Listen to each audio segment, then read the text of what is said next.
It is time for the most detailed and dissecting coverage of Paris Fashion Week anywhere on earth. Bonjour, fashion friends, and welcome to the mega video. Daniela and I bring you into everyone's favorite runway shows and break down everything there is to know about this men's week. Subscribe so you can stay in the loop of what is actually going on in the most exclusive events in the only fashion city that matters. Get some water, get comfy, and get ready for the most exciting 1 to 2 hours of your entire life. Generously brought to you by the support on the Patreon. But first, we need to talk about something concerning Rick Owens. Just to catch you up to speed here, Rick Owens has been doing autobiographical shows for the last year, and that autobiographicalness is what's concerning me. Rick began these autobio shows 1 year ago with Menswear Fall 24, titled Porterville after the little California town that he grew up in and wanted to escape so badly. That men's show was followed by the women's show 3 months later, carrying the same name, Porterville. 3 months after that, it was time for another men's show, and it was called Hollywood. That was the place where Rick did escape from his hometown. There he met his wife Michelle, and he started his business. Hollywood was followed in turn by its women's wear counterpart, also called Hollywood.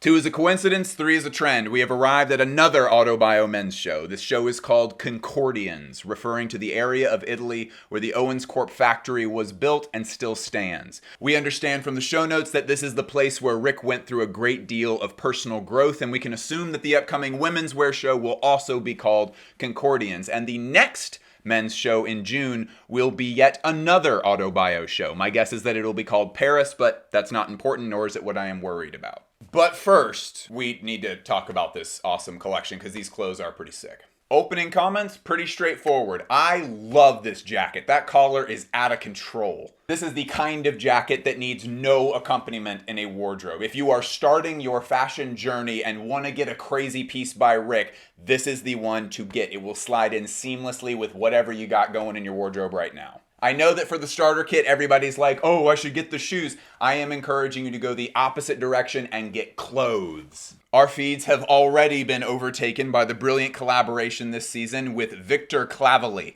Owens mentioned that Victor is great at exaggerating the body, and I could not agree more. These things are made for people who are going to be seen from afar. I imagine there's already some musicians that are fighting over these things. Give it to Bjork. I say give it to Bjork. More shoe talk. I personally like it a lot when a shoe compels you to walk a certain way, and since I'm a straight guy who owns a 2-inch pair of heels, I will translate this for the other straight guys. Listen up, brother. Hey, bud. Hey, fella. You know how like when you walk a little different because you're wearing your slides instead of your combat boots? Well, walking kind of different can be one of the many ways that fashion designers design a shoe to be. Walking different can sometimes be pretty cool. These unbelievably chunky shoes, for example, give 2 different models a mighty different look as they walk. Like that first walk is almost causing the shoe to shiver a little bit as he moves. Pretty crazy. One of the shoulders in Rick's all-star lineup of shoulders has been tinkered with this season. He is always tinkering with the shoulders, and this honestly is the best that this shoulder has ever looked. Usually this shoulder looks a little bit more terrestrial or like wizardly. But here, bringing it into a more streamlined rock star look, it really clicked into place for me. Even more so when it's styled with these long johns that Owens is making the last few seasons. With those shoulders as a contrast, it makes your arms look impossibly thin. Beautiful stuff. The highlight of the entire collection was another collaboration with Matisse DiMaggio on these shredded textures in natural rubber.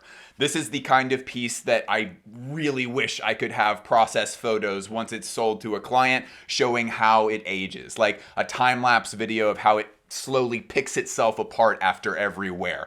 Absolutely stunning textures on these. Throughout the show, Owens played a fantastic version of David Bowie's song Heroes. He knew that he couldn't include it in the YouTube version, so they actually replaced the song with this warped version that I believe is played backwards. That, of course, is a little nod to the Satanic Panic when American Christians were taking rock and roll records and forcing them to play backwards so they could look for messages from the devil. So most urgently, that doesn't violate any copyright, but interestingly and rather sweetly, Heroes is still instantly recognizable when it's played backwards.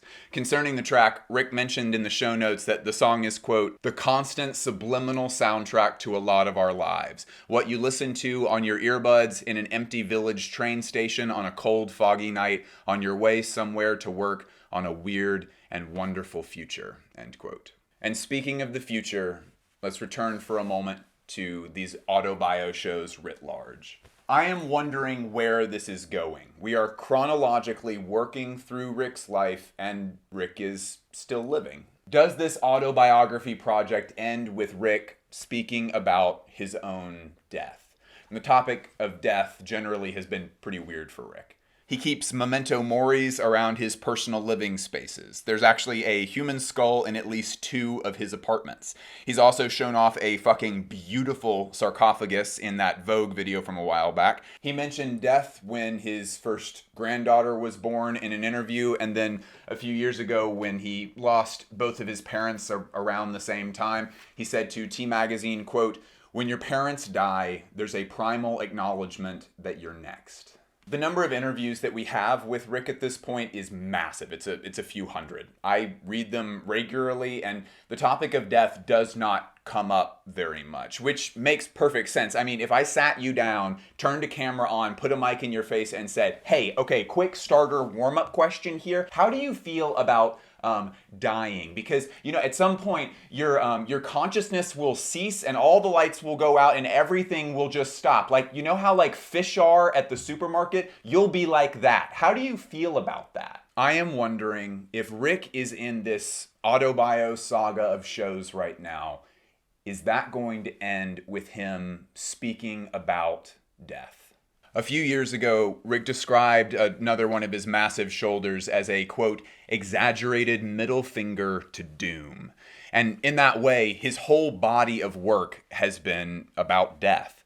When he talks about the Tower of Babel, for instance, he's talking about the struggle of people for something that they can never really achieve.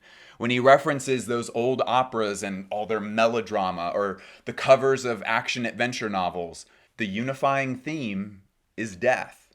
It's best exemplified in Rick's fascination with Thomas Mann's novella A Death in Venice.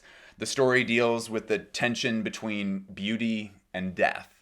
Would you be immortal if you could be? Wouldn't anybody? That's kind of the urge that moves us forward. That's what well, maybe it's not. No, it's death that moves us forward. That's true. The urge to leave our mark before we're gone. Maybe immortality would just let you relax and enjoy things. I'm not sure. Beauty can't exist without death, or at least not without temporariness. As people, we have a really difficult time registering beauty if we aren't at least a little bit afraid that we're going to lose it. All art, on some level, is about death. And I mean, I'm a fashion critic. I would never tell an artist what to do. And I know that Rick is not looking for suggestions. But I wonder, you know what? I don't wonder. I can admit that I hope that Rick will take this opportunity to end the autobiography by talking about death.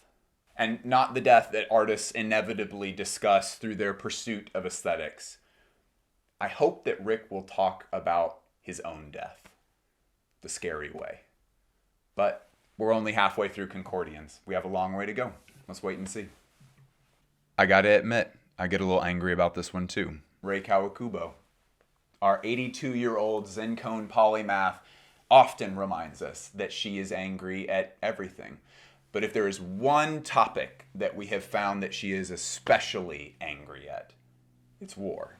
Political scientists had essentially declared that the era of traditional land invasion style warfare between countries was behind us now. Rei herself was born just a few years before the United States did the most horrible thing that it's ever done, and the course of her life has seen the development of a permanent era of peace that was promised to everyone after the advent of nuclear weapons. I guess the permanent era of peace was a fluke. There are multiple armed conflicts around the world, and Rei is sick of it. This collection is called To Hell with War. That could be taken as a play on the phrase war is hell, a phrase coined by and mostly used by men whose careers depend on the continuation of war. people like generals. And when a general looks at the young men that he's going to send to be executed and says, war is hell, it makes you wonder if he can truly understand that when he returns to his air-conditioned office. By contrast, Ray is saying war belongs in and should stay in hell.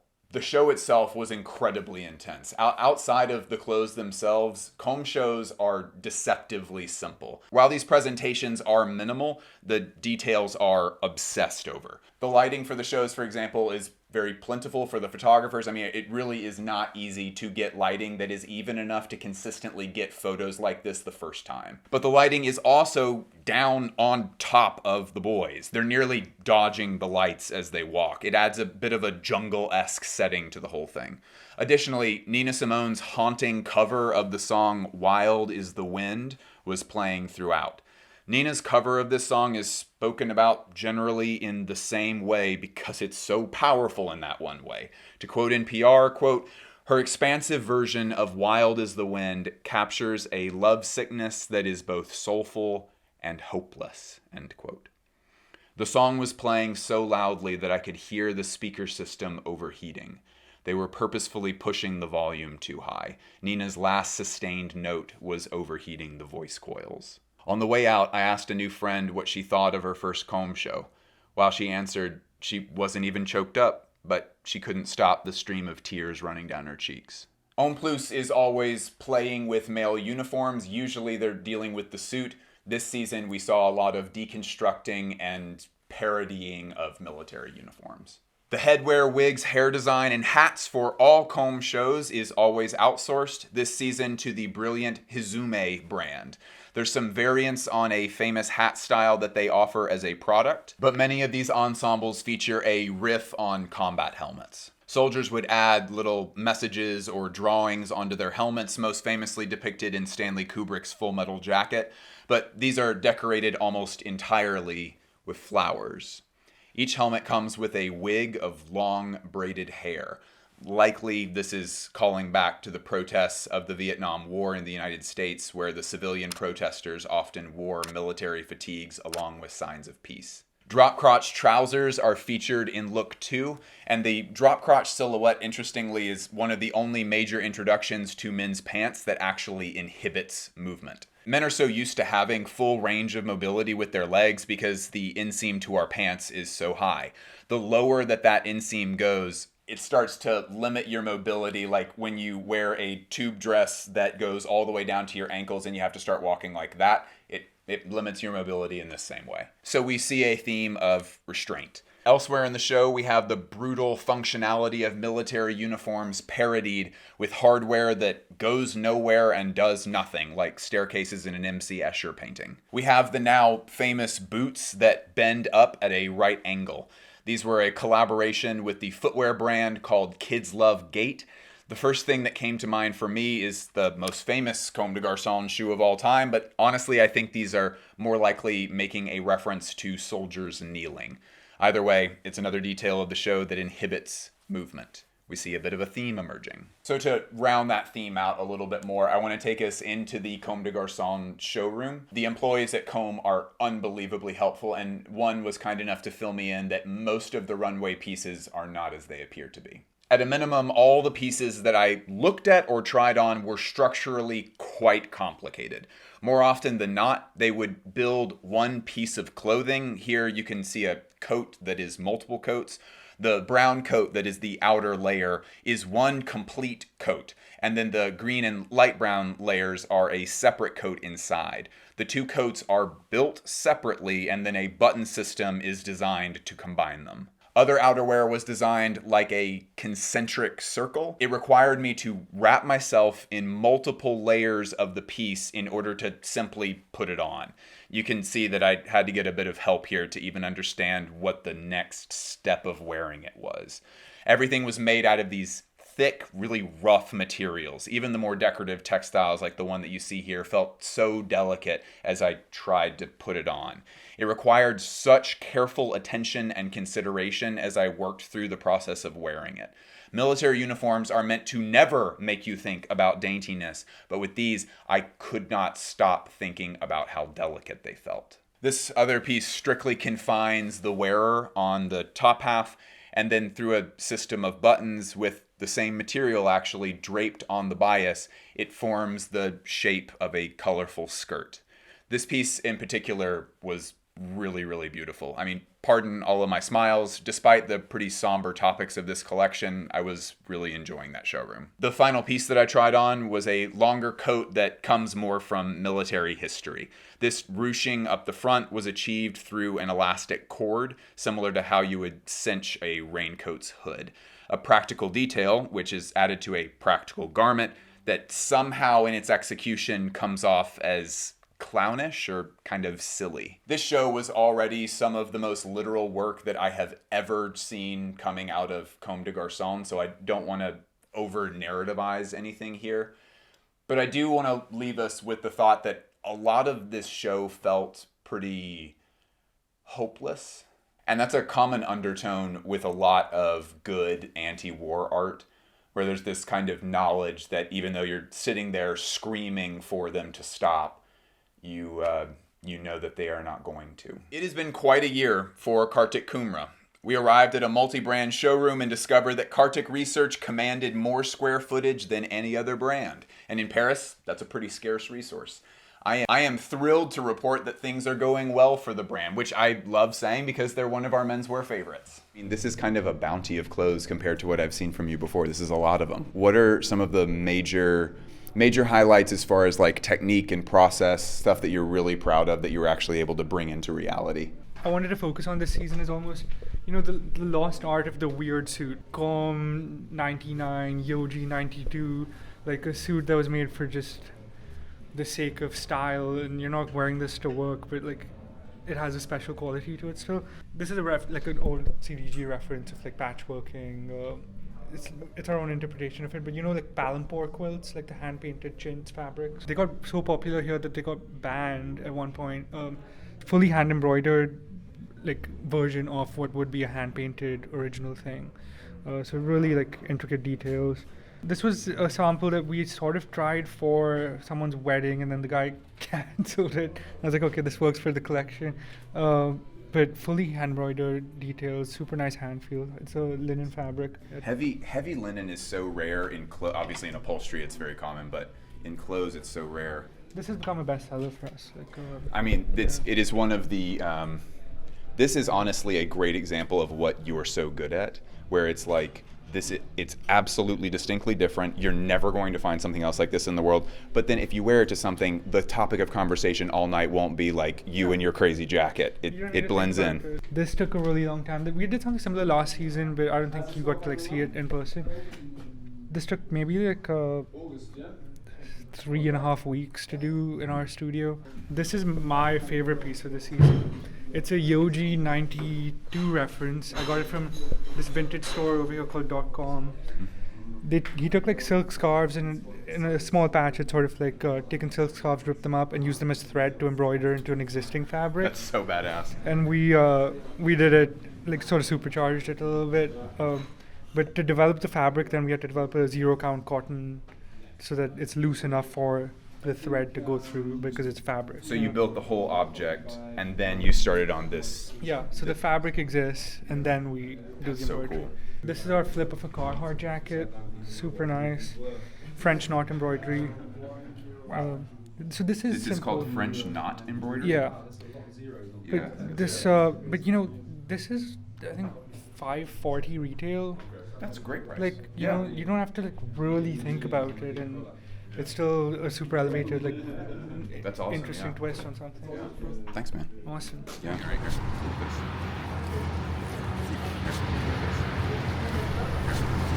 It is so cold, I cannot imagine this is going to be outside. I think we are destined for the interior. Hey guys, welcome back to Fashion ASMR. Today we'll be comparing different GSM and thread counts for mid-weight cotton jersey, and we're going to start off with a barn burner. I mean, just listen to that. It has great ear feel. Next up, we headed across town to the same location every single time. Dependable yet always changing. It is time for Yan Yan Vanessa. I'm going to tell you a weird story about keeping an open mind. I originally met Yan Yan Vanessa a few years ago because I was assigned to meet him by the Belgian government. Daniela and I were doing a project with the Antwerp Tourism Department, and they asked me what fashion designers from Antwerp I would like to interview. And I said, Martin Margiela. And they said, you might be aware that Martin Margiela does not live in Belgium and is famously unreachable. Do you happen to have any suggestions for designers that aren't ridiculous? I said, Raf Simons. Honey, that's not gonna happen. You get one more shot.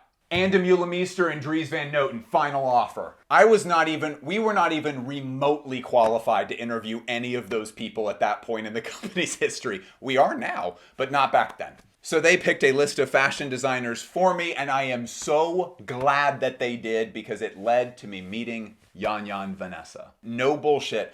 I am so glad that I interviewed him rather than Raf, Ann, or Dries. Love you guys. But I love Yan. I visited Yan and Pietro's atelier, spoke with the man himself for a long time, watched him and his team draft patterns. I saw their employees cut prototypes, work the hand loom, and we all ate food together when it was done. Since then, I have interviewed Yan more times than any other designer on this channel. We regularly speak about Yan as one of the strongest recommendations that we have for our viewers. Personally, I rarely go 24 hours without wearing something by Yan. Daniela and I feel incredibly fortunate to have been exposed to a company of such high quality so early on in our careers. We have been able to use the excellently high bar set by Vanessa as a benchmark. So this season, instead of cutting up an interview with the man, I am going to give you my review of this collection. I spent a lot of time in the showroom trying things on and moving around and talking to the team. Some of this is just not possible to fully bring you because you're watching on a flat screen and clothes are objects. There are some tactile experiences that have to remain tactile even when I'm trying my best to show products like this plain cotton that doesn't have coating. Like, you tell me how to make cotton sound like this.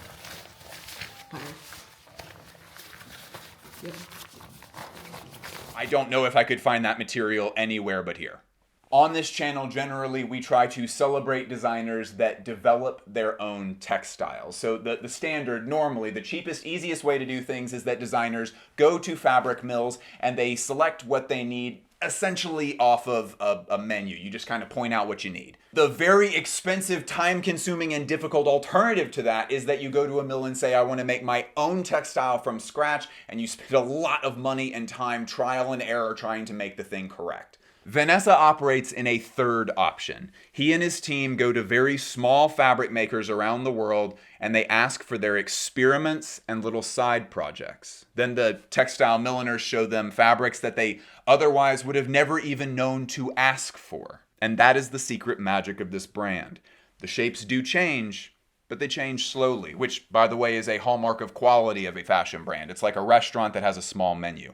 The things that they do offer, they have honed to perfection. Vanessa tends to cut things pretty spaciously, but not exaggeratedly.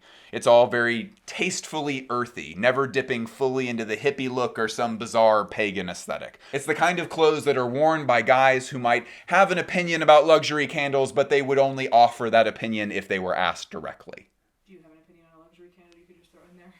If the lid is on, but I can smell it, I usually don't want it. These pieces are dyed using sweet potatoes. They are double dyed using sweet potatoes, and they are the absolute standouts of the collection. This is a Vanessa studio member named Eva, demonstrating that everybody looks fantastic in these clothes. But yeah, these statement red pieces looked fantastic when stacked together or as little separates on an otherwise neutral outfit. There are few brands where the styling can be this effortless. Or hell, man, as far as I'm concerned, the styling could be done blind. I'm going to tell you a quick story about an experience that we had at the showroom. It involves a piece that is not from this new collection, but it's such a good story I have to tell you. A few months ago, Daniela found a coat by Yan Vanessa on The Real for like $150. It was incredibly cheap. She checked the size and she instantly bought it for me. She was like, honestly, at this price, I don't even care if you like it or not. Well, it turns out I love it, and it is the most warm, non-synthetic coat that I own. This coat. Fucking love this thing. So of course, I want to wear this the day that I go to the showroom. Here is my impression of what happened. I'm going to play me, and I'm also going to play Yan and his partner Pietro. Hey, Yan. Hi, Blit. Where did you get that coat?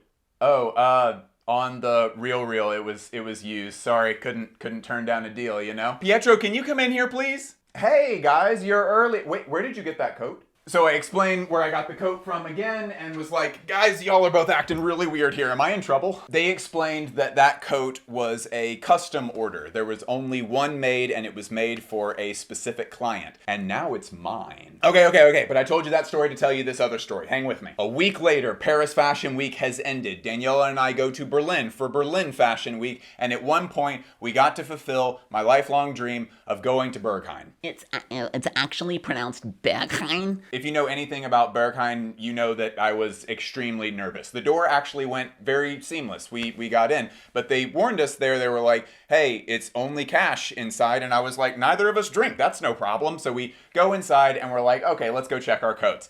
And we go up to the coat guy and hand him our coats. And he's like, 1 second. And he goes into the back, hangs our coats up. There's obviously a massive coat section because Berghain is a huge club. And he comes back and was like, 10 euros for the 2 coats, please. And I pull out my card and he was like, they just told you that it is only cash inside. I can't take your card. And because I was so nervous about being at Berghain, I was like, oh fuck, I've broken the rule. Can they kick me out now? I don't think they can kick me out. And I panicked and said, just give me the coat back, please. The coats back, please. You want to wear the coats inside the club? Yes.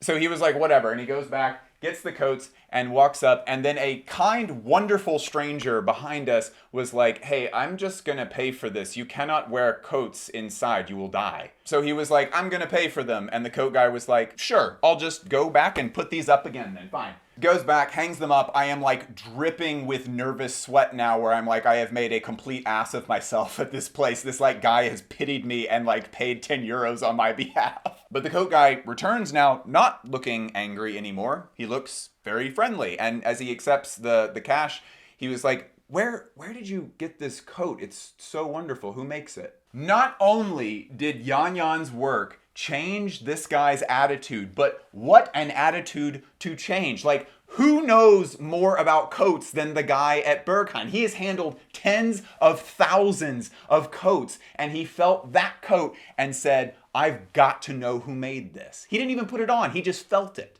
That is the experience with Yan Yan Vanessa. That is why we freak out about him so much. I don't know if I could explain it any better than that. It is time for another barn-burning Hermès collection for the boys. In the current menswear landscape, it's really difficult to find clothes for men that are elegant. We have tons of designers proposing badass stuff for men all over the map, but as far as things that are just elegant but not something your granddad wants you to wear, it's really difficult to find good options. I love that Véronique Nichanian's menswear is ultra elegant. Nichanian is working within and incorporating the tailoring tradition of menswear specifically into her offering, but in my opinion, she has advanced that further than anyone currently working on the calendar. She takes elements of tailoring that can often be too rigid, and she finds ways to modernize, update, and meaningfully improve them. Most often, this is happening specifically at the neck. Detachable hoods, transferring a trench's throat latch to a woolen coat, and collar toggles that crisscross to hold the jacket closed at the neck. Everything is happening in this general region. It's not official. I don't think I've seen this on the runway, but this is my love letter to Véronique. It's not like Véronique is reinventing the wheel. She's strategically rethinking how to push traditional menswear into its next step. Véronique's decision-making process might not be something that consumers notice at first glance right away. I mean, unless they're zooming into them the way that we do when we're writing these reviews. But when you try them on and experience them, it's the kind of thing where when you do notice it and you feel it because it's on your own body, you want to take that with you for the rest of your life. I think we only say this when we mean it, but it's the kind of clothes that your kids will fight over when you're dead. What everyone can notice, however, is Hermès's commitment to exceptional color use. Men are much less exuberant with their color choices. We tend to stick to a certain kind of palette. But when Hermès and Véronique's design team decide to bring in vivid colors, they are quite approachable. Most clearly seen in this season in the blood orange. The Celadon blue is really beautiful, and the flashes of chrome green as well. Though sometimes it can be a little hard to pick what those are in the colors that they list from the booklet. Like, is this color brown? Is this the coffee color? Is this bronze? Is this prune noir? Is this slate or lead or charcoal gray? You might not be able to identify which color name goes with which color at first glance, but having those options together creates these beautiful tonal combinations that are much harder to achieve than they seem. The customer can either engage with an airtight color scheme or throw in some of the pops of color just to make your outfit more energetic. Heritage is always going to be a big part of Hermès's overall vision, and I don't know where everybody's at. How familiar are you with Hermès blankets? I am so comfortable sitting here saying that this is my favorite object. I think it's both of our favorite object that we own. Absolutely. This is yak wool. It's hand spun and hand woven, and I love it. I wrote this segment while this was wrapped around me. It was really nice. You may be familiar with the Hermès blanket stitch. It's part of what makes their blankets so incredible. Specifically, the coats in this collection and the blankets that Hermès has always offered have a variation on what's called a closed blanket stitch, which outside of being the standard way of finishing a blanket, I think that this blanket stitch is making an homage itself to the saddle stitching that is famously completed on their highly desired bags. In this collection, we've just moved this hallmark identifier of the blankets to be used in coat linings, making the already luxurious coat and jacket offerings from Hermès just a little bit more luxurious. And that blanket hallmark has been synonymous with quality. Cashmere, wool, yak, specifically yak.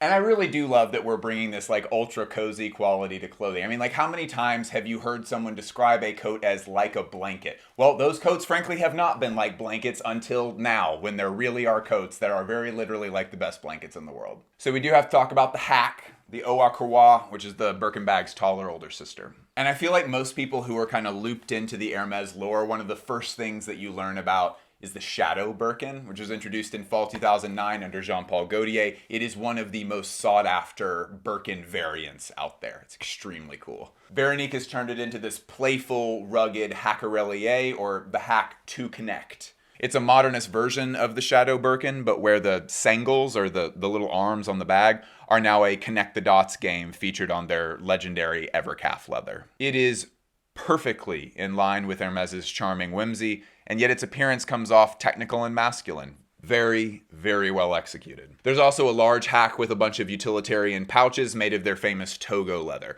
That was one that they introduced in '97 that's become the most popular leather for their bags because of how plush and soft it feels. Everything at Hermès looks very amazing, very polished, but unless you have experienced it personally, you're really only getting half the story, maybe less than half of the story. I strongly encourage you to make your way down to your local Hermès store and just go try some clothes on, feel some things, touch stuff. I can promise you there are more wow moments within 100 square feet of that store than anywhere else. Sensory overload is par for the course at a Walter show. These runways are singular on the calendar, and not just in Paris, they're singular in the global fashion calendar. I would go as far as to say that Walter is singular in fashion history. There's other brands that try to achieve that Pantone overload color palette. There are other weird brands in fashion that deliver head scratchers and jokes in their clothes, but the real heads know who the source material comes from. If I was told that there was a fashion designer who had actually just been wearing a human suit this entire time, I would instantly know who it was. This collection seems to be focused on the idea of the new. It's not subtle. The word new is knit into this cable knit sweater. I can't help but think that the printed ties here are an ode back to his fall 2001 collection titled Revolution, which was his first collection under his eponymous brand after the bankruptcy of his legendary and cult-worshipped brand Wild and Lethal Trash. The Revolution collection was Walter's fresh, new start. The shapes of the collars in this show are much more subdued, but still a bit off somehow. That roundness is as unsettling and unfamiliar as the blown-up collar and neck details from fall 2001. But since the Wild and Lethal Trash days, Walter has weathered the fashion system's ups and downs. And something that I find remarkable about his work is that he manages to execute at the highest level under all circumstances. He is the epitome of a working creative. That's a skill that only comes when you've been designing for decades. Your company really might not exist this time next year, so your two choices are to fold under pressure or turn it out. But importantly, when funds are stable or even good the way that they seem to have been the last few years, Walter just excels. I look back at all the Wild and Lethal Trash shows, and Walter's in-your-face confrontational nature has definitely persisted, But I honestly believe that we are in the golden era of Walter van Bierendonck right now. And I say that knowing full well that his name is often used in conjunction with the word archive, as if he is a designer that is no longer working, or at least that his best years are behind him. His best years are right now. Walter's pattern cutting is more experimental than ever, and it feels like he's more in touch with the effect of what he wants to create with those wacky shapes. We all know at this point that Walter loves to scream his message in the shows, and you kind of expect that the clothes will be an extension of that screaming. The clothes are not quiet by any means, but their extremeness is now in service of creating an enticing sense of unease and otherworldliness. Walter has strangely become more subtle and more boldly experimental at the same time. Let's hear what Walter had to say about his show. You're the most popular man of the week. Yeah, I mean, they're very dedicated fans, and that's also nice to feel that. Yeah, absolutely. And it's such a relief to me that something as extreme as your design language can have a very loyal following that doesn't want to compromise. They don't expect you to make a plain pair of jeans. Like, they really want you to do your thing. Definitely. Also, my clients, they want that because they're really waiting for the new. Also, ironically, I call the collection new because it's like a request, but it's also like a reaction on the other world we're living in. At one side, also, people are buying now a lot of vintage clothing, which is a good thing for the sustainability, but we're losing a little bit the look of the time. So we don't have on the streets anymore this typical, when we look back to the 70s, 80s, 90s, you have that typical thing that you recognize immediately. You can see the changes. Yes, and this we lost the last 10 years, I think. How do you pull people out of nostalgia? Because you've seen multiple waves come and go at this point. How can you convince a high schooler to pull out of the nostalgia and embrace where they are right now in their time? I think it's, for example, very important for me to design clothes which you recognize immediately from today, and that the garment could not be made 20 years ago, because I'm using different techniques, I'm do it in a different way. So that's a little bit how I'm playing with it, and that's what makes the clothes different than most of the garments that you can buy. And I work together with a Dutch company. They invited me to come up with a special design. And then, of course, by talking about it, we came up, let's do it for the show. And then immediately we can combine it with the garments. And because the sofas are now made in the same fabrics approximately like the boys are wearing, so that they united it that way. Walter talked about these seemingly unremarkable suits, right? In their masculine fabric choices like gingham tweed and Prince of Wales check. These suits are ultra wearable, maybe too wearable, almost like something an alien would be wearing when saying, yes, hello, I am here looking extra human this morning.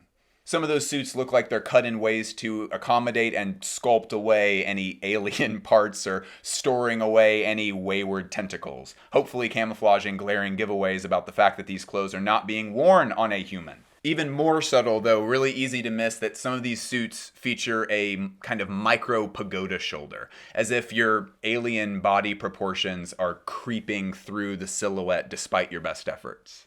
The scarves look like disembodied chickens, abstracting what would be on its own too on the nose for Walter, so it's not just you're wearing a chicken, you're wearing an abstracted chicken.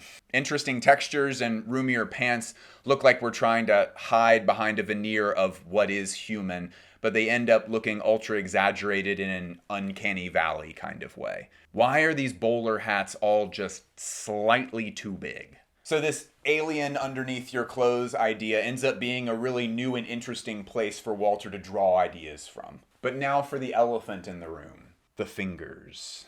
These are a much more sculpted version of what seems like E.T. fingers.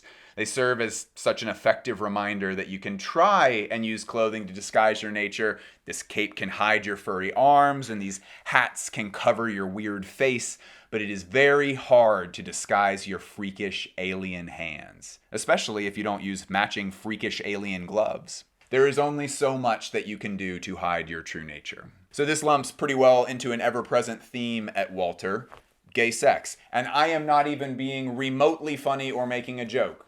That is a real recurring theme in this man's body of work. The gimp alien is very stranger at a sex club, and we know that Walter does love a glory hole reference, though I couldn't find a glory hole reference in this show in particular. And the fingers, honestly, really true to life, do look like anal beads for alien probing. But the bear-shaped couches that the models sat on after they walked out definitely refer to bears, which Google calls a subculture of the gay and bi community. But, I mean, really all you need to understand is that it's a large, hairy, muscular gay man archetype. Another recurring motif in Walter's body of work. As a longtime vocal advocate for world peace, Walter was not so subtle in his messaging. Walter, like a lot of others, can't go without just saying something about the state of conflict in the world at the moment. The remaining models walked out onto the floor while Give Peace a Chance played loudly, throwing up their beady long fingers into peace signs before the show ended. Sometimes it really does take an outsider to make you think twice about what we're all doing. I'm relieved that Walt is a peaceful alien. Well, Walter, thank you so much. Pleasure. You're the best retired guy I know. Your reportages. Thank you. Back again with a longtime favorite of the channel. We missed the presentation because of a scheduling conflict, but we were more than thrilled to catch up with Bianca Saunders at her showroom to walk us through her never normal coterie of ideas this season. It's so weird, like, having to start and, like, pretend like we weren't talking, like, 5 seconds ago. Yeah. I want to just hear about some of the major ideas. There's a lot of crinkle stuff this season, and that's a motif that you've used before, or no? Yeah, something that I've used before. So I would say there was a AW20, I think it's like 21 collection that I did during the pandemic, and that was about like surrealism. And I really wanted to kind of revisit those like touch points that I've done, like if it was AW2022, which was my first season in Paris, and that was kind of like focusing on clothes and like how it kind of moves around the body. And I think that's a good touch point of like how I kind of surround my design process. I think my winter season is always like my design process season, and like my summer is like kind of a bit like my conceptual, unintentionally, but I feel like that's how that's kind of happening at the moment. That's interesting. Yeah, I haven't noticed that. That's totally true, though. I see it. With this season, I always wanted to explore like Robert Longo's work. And have like that interest, and also like Stephen Perino, I was really interested in that. And I like the idea of like kind of creating structural menswear that also has movement to it. And usually menswear doesn't really have much movement to it when it comes to like everyday wear, unless it's like casual pieces, which is like on the other side of the gap. This is such a cool effect. Oh yes, yeah. Is this leather? Yeah, that is leather, yeah. And we create like this paper thin leather, which usually leather is like very like hard and like stiff and very heavy. And it kind of has a sort of like paper bag, sort of like crushed bag effects to it, and also the shine on top as well too. But I wanted to kind of introduce like some sort of like classic like pleat detailings that what Taylor trouser would have, and adding that in with the seaming as well too. But then also have like some like double stitching included in the design as well. And then we also have like the jacket as well too, but we use a lot of dead stock within like the brand and stuff, so we ran out of fabric. It was so good that we used all of it. Yeah, no, definitely. Even like with this as well too, we use a lot of stuff that we have in our studio, so like this was dead stock, of course like that's the same fabrication and stuff like that. Can we talk about the cape? Oh, because I threw on the cape earlier. Yeah. You know, last season we had like the twisted shirts, and they also had like the sort of like scout boy collar that kind of like wrapped into it.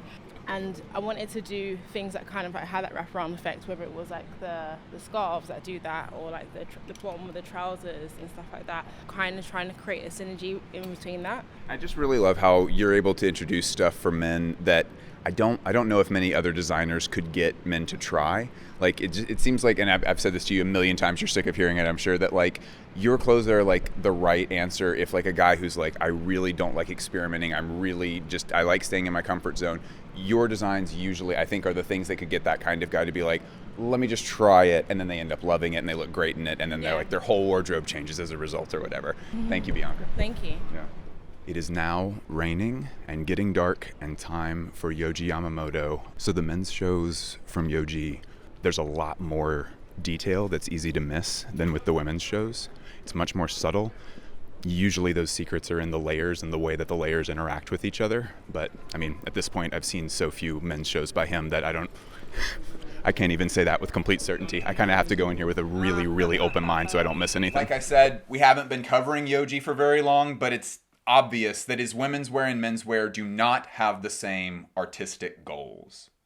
The men's shows, of course, are more wearable, whereas the women's get to be much more abstracted and conceptual. Our first ever Yohji show was a women's show, and it was Cubism themed.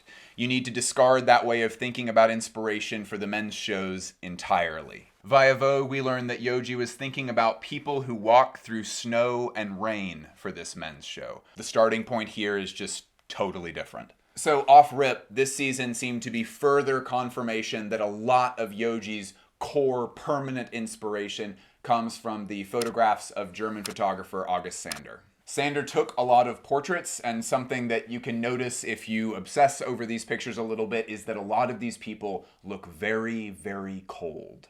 Sander's main artistic goal seems to be to categorize, typify, however you want to say it. He wanted to put people into groups. Based on what?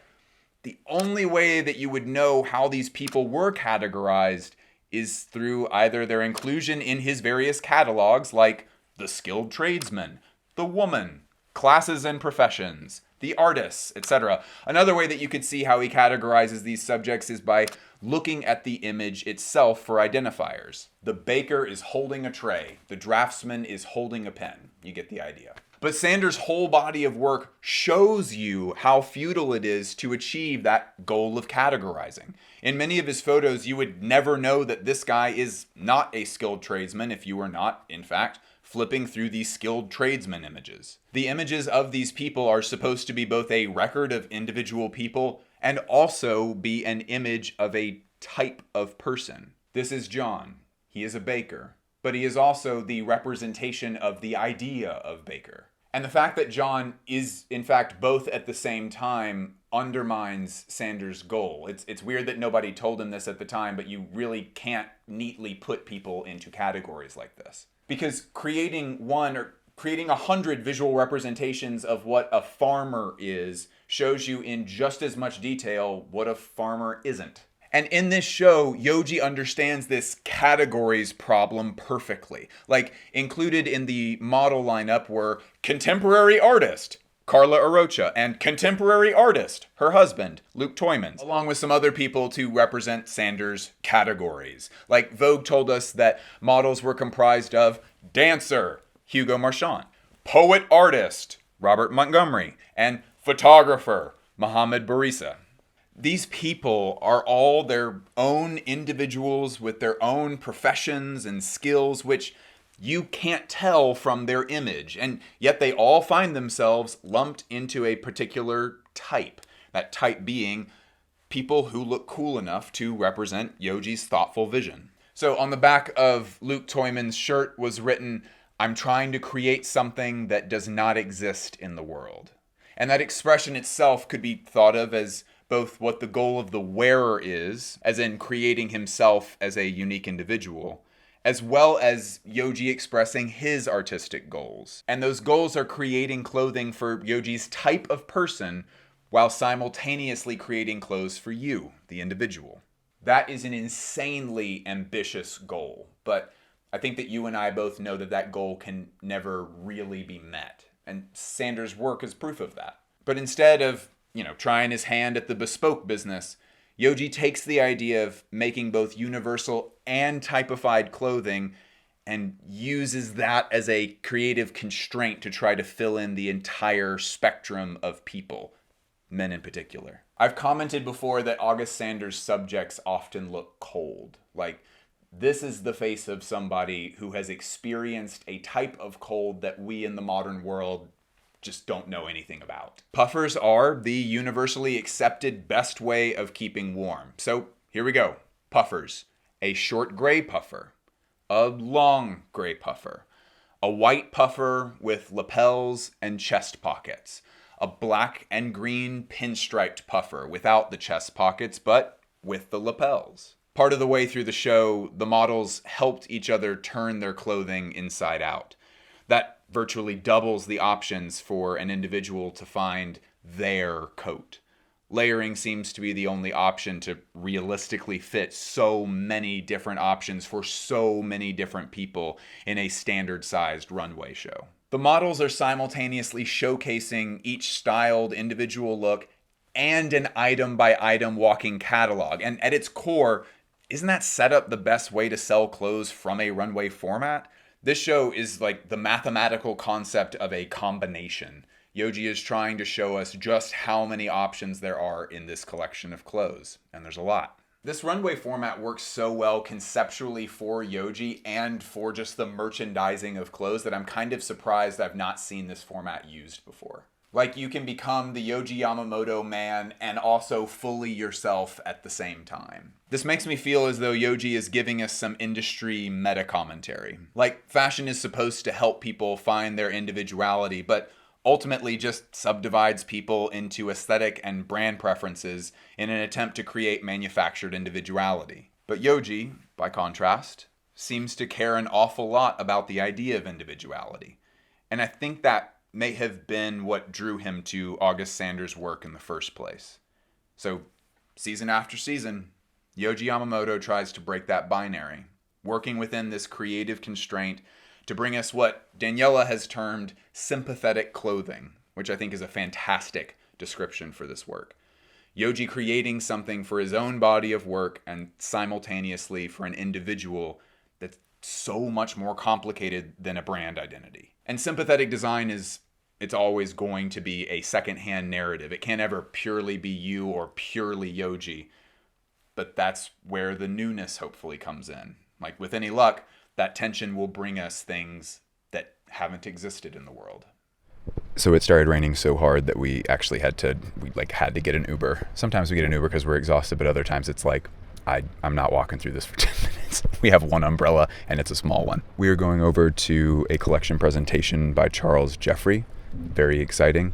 Charles Jeffrey designed a custom wedding dress for my wife, which is pretty cool. Daniela just said bestie status. He's a really daring dude. I'm looking forward to it. Walked down into the basement of Dover Street Market, Paris, that looked, sounded, and smelled like something really intense had been happening for multiple hours. Everyone was very locked into what was happening, and it seemed really fun.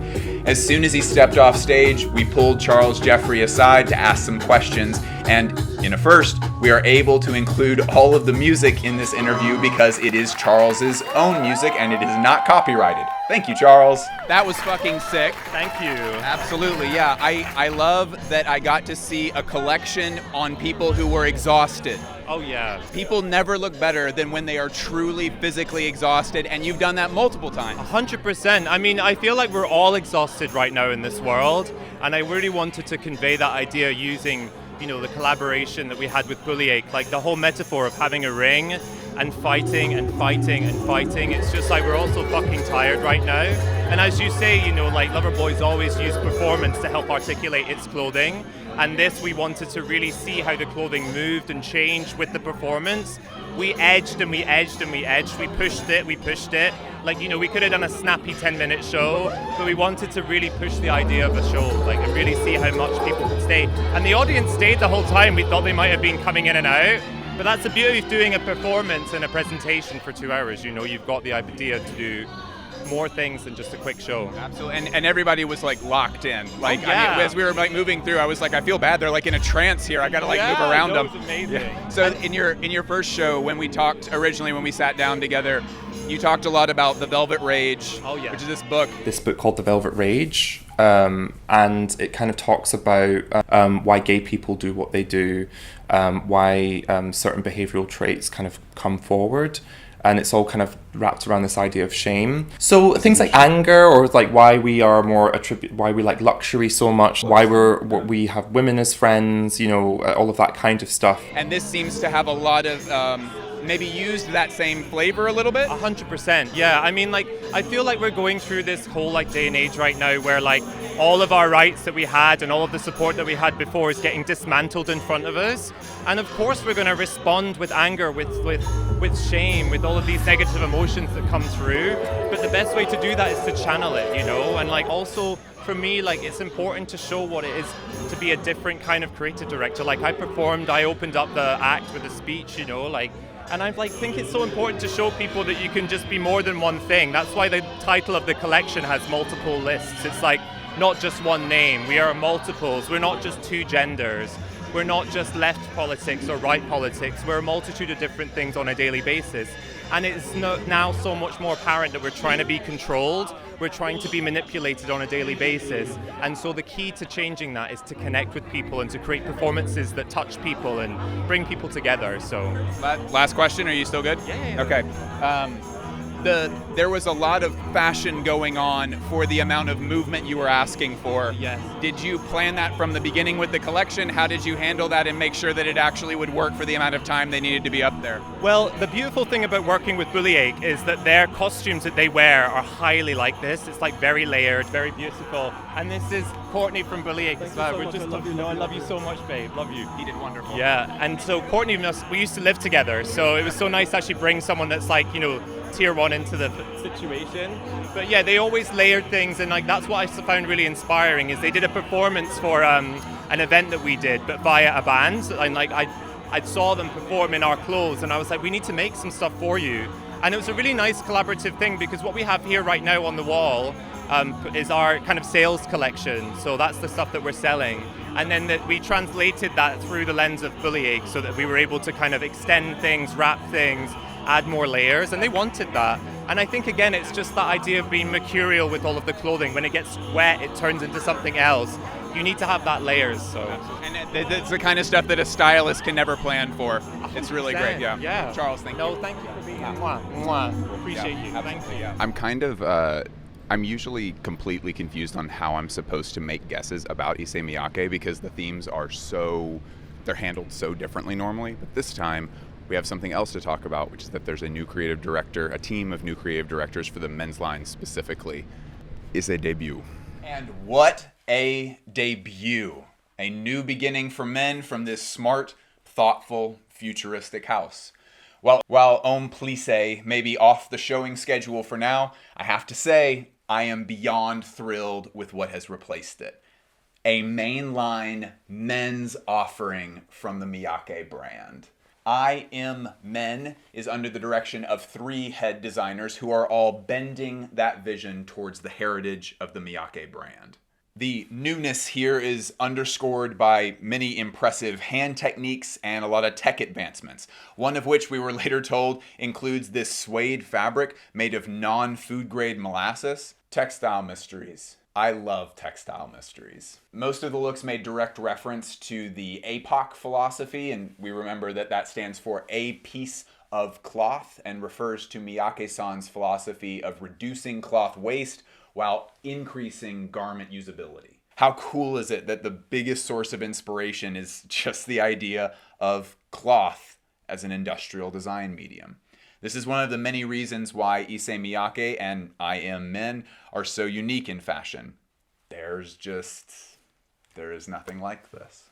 The show itself is titled Fly with I Am Men. It's an ode to a series of 5 shows held in indoor gyms in Japan that showcase the fall 1977 women's collection called Fly with Issey Miyake. I better say that to the camera also in case we get no footage. The performance was attempting to bring in an artistic vision and this kind of entertaining aspect to the runway show, which, I mean, if you remember, in 1977, entertaining and artistic, these things were not thought about in terms of runway shows. They were very practical. Issey Miyake has had a ton of shows and performances over the course of his lifetime and after, and all these elements are still seen in the current presentations. So just to be clear, it is not a gimmick when Issey Miyake does a dance during their runway shows or does a performance of any kind, because it is literally, for them, it is literally a house code. I don't know if you can say that about any other brand.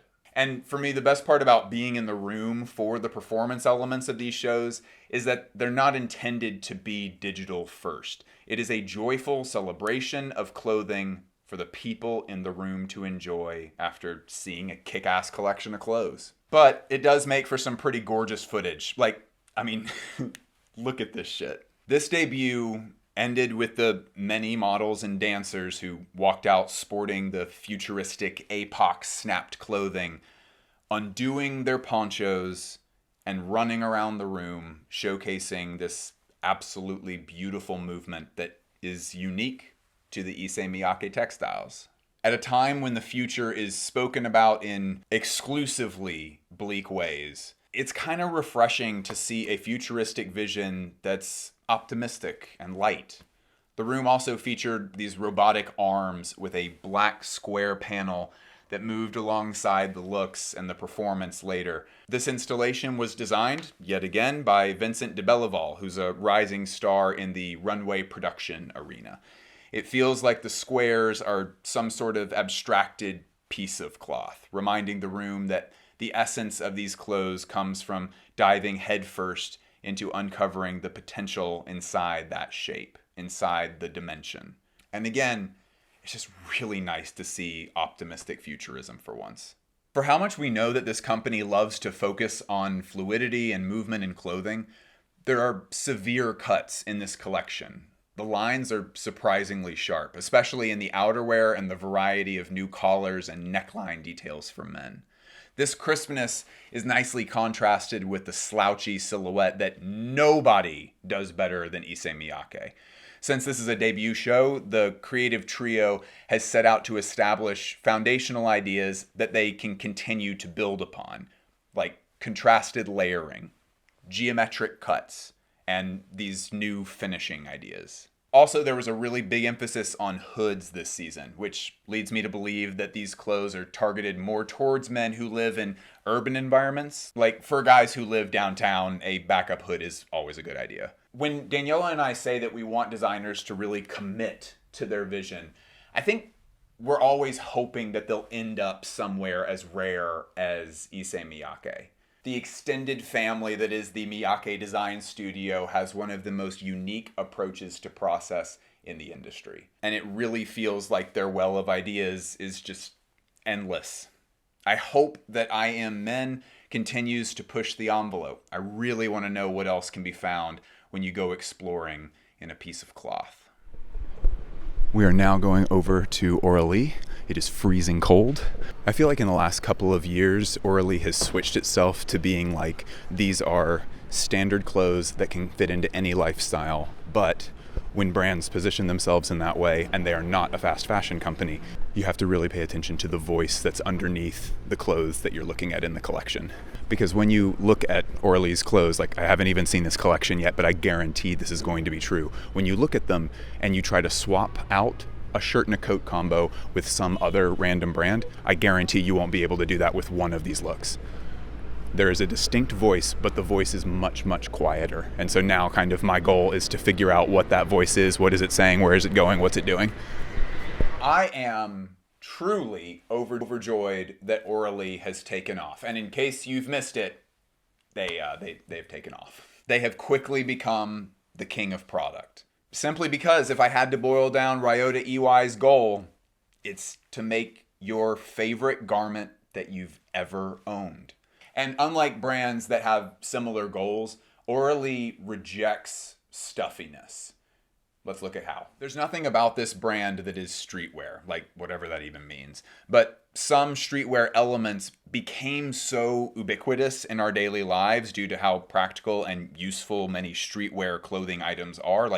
Zip-up hoodies are one element. Quarter zips are another one. These are styled with some of the collection's tailored offerings, which included some of the most refined and no bullshit clothes that I saw all week. In this show, some of those hoodies are worn despite being pretty clearly shrunken, which doing that kind of takes the hoodie out of the streetwear context and sort of puts it into the place that hoodies occupy for a lot of guys now, which is like, this is my favorite. I'm never getting rid of it because I love it so much. It's this nostalgic environment that Ryota Iwai wanted to create as part of the show. Auralee is combining clothing for your current exceptionally stylish life while enabling you to keep your favorite comfort pieces that maybe you've outgrown but that you would never toss out. Auralee pulls that balance off expertly. Most impressively, instead of making these garments at the local Hypebeast hoodie factory from whatever, Ryota Iwai and his team labor for months developing the perfect textile to make all of the clothing in the collection. And he doesn't just settle for the cheap stuff either. Cashmere moleskin, merino wool fleece. We got silk fleece, baby alpaca, cashmere knitwear, lamb leather. It not only sounds great to wear in theory, it also looks, dare I say, luxurious. He tells us more about what makes textile development so worth it. I actually spoke with Ryota through his lovely translator, which is an underrated flex for a brand, by the way. Most translators are not particularly fun people to talk to, but the translator at Auralee is actually a really chill dude. I had a luxurious translation experience. I asked them why they needed to develop all of their textiles. I mean, there's something to be said for having control, but this just seems so extreme. He explained that control is the reason, but that when you're attempting to make something like cashmere moleskin, you can't work through compromises. Like, in order to achieve the vision, even a simple vision, one that's meant to fit into your daily life, in order to achieve this vision, you have to go slow. You have to go the hard way. Okay, I gotta admit, I'm a little bit excited for this next section. We had the pleasure of interviewing Tremaine Emory about his brand Denim Tears, a brand focused on discussing race, identity, and being black today, as well as its relationship to clothing generally. The doctors say you survived it because I had a 5% chance of living. The doctor said you survived it because you were quite healthy. They told you there's a 95% chance that this takes you out? Yeah, like he told me after the fact. So you've been running Denim Tears since 2019? Yeah. Pretty much since you started the company, your life has been mega chaotic. So starting a company is a huge thing. You started at Supreme, you left Supreme, you got married, you were very sick for a while, you had your recovery. You've not gotten much of a break. What the official name for it is? A lower aortic aneurysm. How did you stay creative during that time? Thanks for acknowledging that. Yeah. For real. I've thought about that. Hunger, man. It's like, I don't know, man. Out of my mind, I guess. Like, a ton of our audience is young kids who are like, I want to be creative and I want to learn how to be creative in kind of these new ways where like fashion is very much being accepted as an art form lately and not just like a decorative art. Could you kind of help us understand through some specific pieces how you were able to bring an idea into a physical object that now gets to go out in the world and live its own life? yeah, cool. Can you hand me that track jacket? Yeah. You know, in my research and mood boarding, when I was looking at what young Irishmen were wearing in Belfast and places like that, there's a lot of track stuff, particularly Adidas. Other brands too, but mainly Adidas. So I was like, okay, but they would be wearing it with jeans or they'd be wearing it with corduroy pants. So it's this mix of sportswear and formal wear. Huh, yeah. They would have a track jacket under a duffel coat. No way. Stuff like that. So that was a big inspiration as far as the style. This emblem is an emblem from the Irish civil rights struggle, the Phoenix. And I do kind of like that. I kind of like that a lot of your work is something where if just a random like boomer dad saw someone wearing some of the pieces in public, they would like if a black guy in New York is walking down the street wearing that and then someone recognizes what the symbol's from, there'd be this whole like what is going on in their head that comes from that, which is so cool to me. Exactly. This piece is based off the fable, The Frog and the Scorpion. The frog's trying to cross the river, it's flooding, and then the scorpion's like, help me. The frog's like, no, you're gonna sting me. The scorpion's like, no, why would I do that? Then we both die. And so then the frog's like, okay, hop on my back. Better not sting me though. And in the middle of the river, he feels a sting, and they both start to drown. And he goes, why would you sting me? We're both gonna die now. He goes, because it's in my nature. So that's what that's about, If you had to give kind of like an elevator pitch about what Denim Tears is and what it's about for someone who's like totally uninitiated to that, what would you say? Just like the brief summary of what the brand is. I would say the brand is a fashion brand that draws from my experience as a black man in the Western civilization, and my observation of the black diaspora in Western civilization. If you ain't pray this morning, that's why your life fucked up. The first time that I saw you and made you talk to me for a second it was like 2 years ago, and it was right at, tell me if I'm saying it right, is Oni? Yeah. Okay, cool. I re-reviewed from your grandma saying it in the first 60 seconds. I wound it back a few times. It was like Oni. Okay. My mother was named Oni, O-N-I-A. Oni, that's the Indian name. Documentary, which, I mean, the briefest of summaries, it's about the experience that almost no one talks about, which is the kind of overcross of African Americans and American Indians. Which is a really complicated racial part of American history, but that, I mean, I heard about that for the first time maybe when I was 28. I mean, it is not taught in schools at all. And Zero. I went up to you and was like, oh, hey, I'm a big fan or whatever. I just watched your documentary, and I was like, why are more people not talking about this? It's so weird. And you said the most interesting thing to me. You were like, I think that topic is kind of like an area where people know that there are landmines, but they don't know exactly where they are. So they're like, just don't go over there, because you might be okay, but honestly, something might happen. Just don't go over there. That sounds like me. And it seems like your career, the way you've set your career up, is that your job is to navigate the minefield. Do you feel like that? Yeah, this is like, incredible. Incredible, incredible interviewer. No, straight up, you know, it's funny. Me and Virgil used to have this saying, I guess a metaphor about landmines, and that design, some of the bombs go off right away. Cotton Reef. You know, that bomb went off. Oppenheimer, right? Went off. But then some of the Denim Tears designs and stuff, it's like maybe 20 years from now. It's like, oh shit. You know? So I definitely think, you know, a lot of knowledge is like that in general. You know, some things hit right away, and some things, it's like grass grows over it. Whatever you step on, you're like, oh shit, there was a war fought here. You know what I mean? And it's some humans, or a lot of humans, they don't want to talk about things that feel uncomfortable.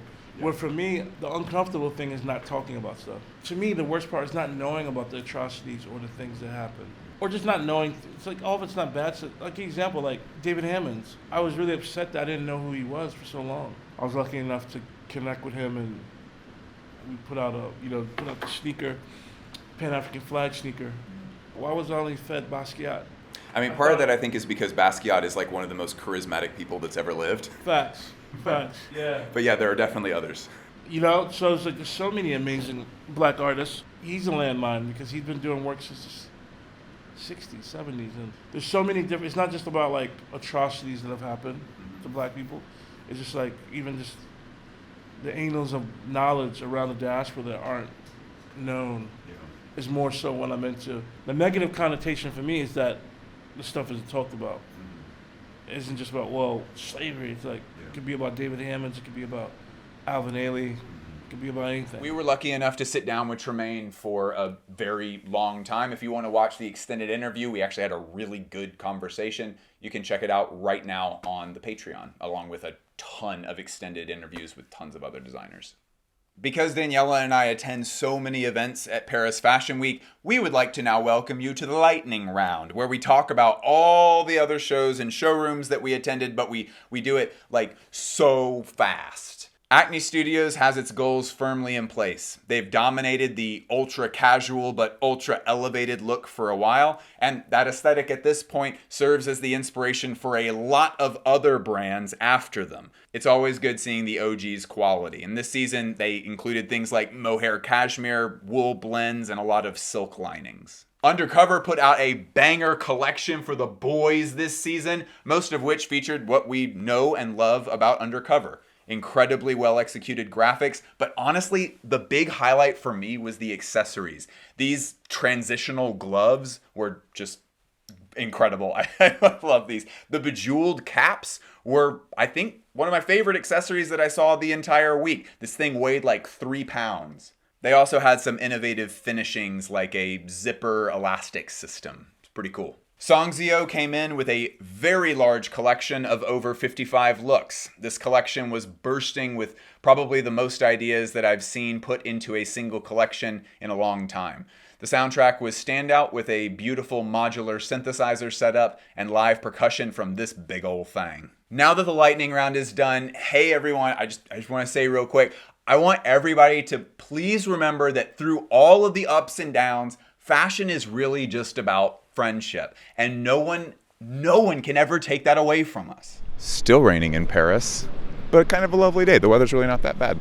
We're going over to Hed Mayner, somebody I've followed for a super long time. We got to see our first show with him last season. The whole thing about Hed Mayner is the shapes. We're usually looking at these more as sculptures rather than individual garments. That's not to say that they're not garments, but I often find that I'm able to see it a little bit more clearly if I think of them more as very pliable statues. A lot of people try to boil down his style into just very oversized, and he was one of the first designers to really champion the new wave of oversized clothes. But I don't think it's not just oversized. There's a lot more here. Again, think of it like statues. Tell me what you see. For this collection showcase, Hed Mayner decided to show off his pliable statues in an absolutely gorgeous cafe in Paris called the Café Baubourg. I could not get enough of this place. It was designed by French architect Christian de Portzamparc, who is also responsible for one of the most beautiful fashion stores in the entire world, the Christian Dior store in Seoul, South Korea. We're not going to stay on this very long. This section certainly is not about Christian Dior. Bear with me for just a moment. Fashion designers spend a lot of time thinking about cloth. I've said it a million times on this channel that textiles were the first human technology, right?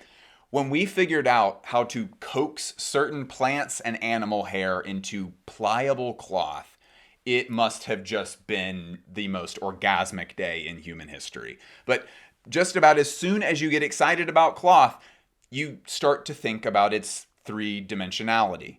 Cloth isn't just meant to be enjoyed like this. We basically never encounter it like this. We encounter cloth as three-dimensional clothing objects. And yes, I think most people who watch this channel understand that fact, but for fashion designers specifically, it can get pretty fetishistic. Fashion designers can get really fixated on this, kind of like how someone remembering an acid trip will be like, I was thinking, most of the night, I think I was just sitting there being like, there's so many corners everywhere. Never taken acid, but I've seen a lot of movies. This building is, I think, it's an architect trying to elicit that obsession of a fashion designer. I imagine he's able to do that because he has similar fetishistic views about more architectural materials. The folds of the building strongly resemble the way that shaped cloth folds and curves over itself.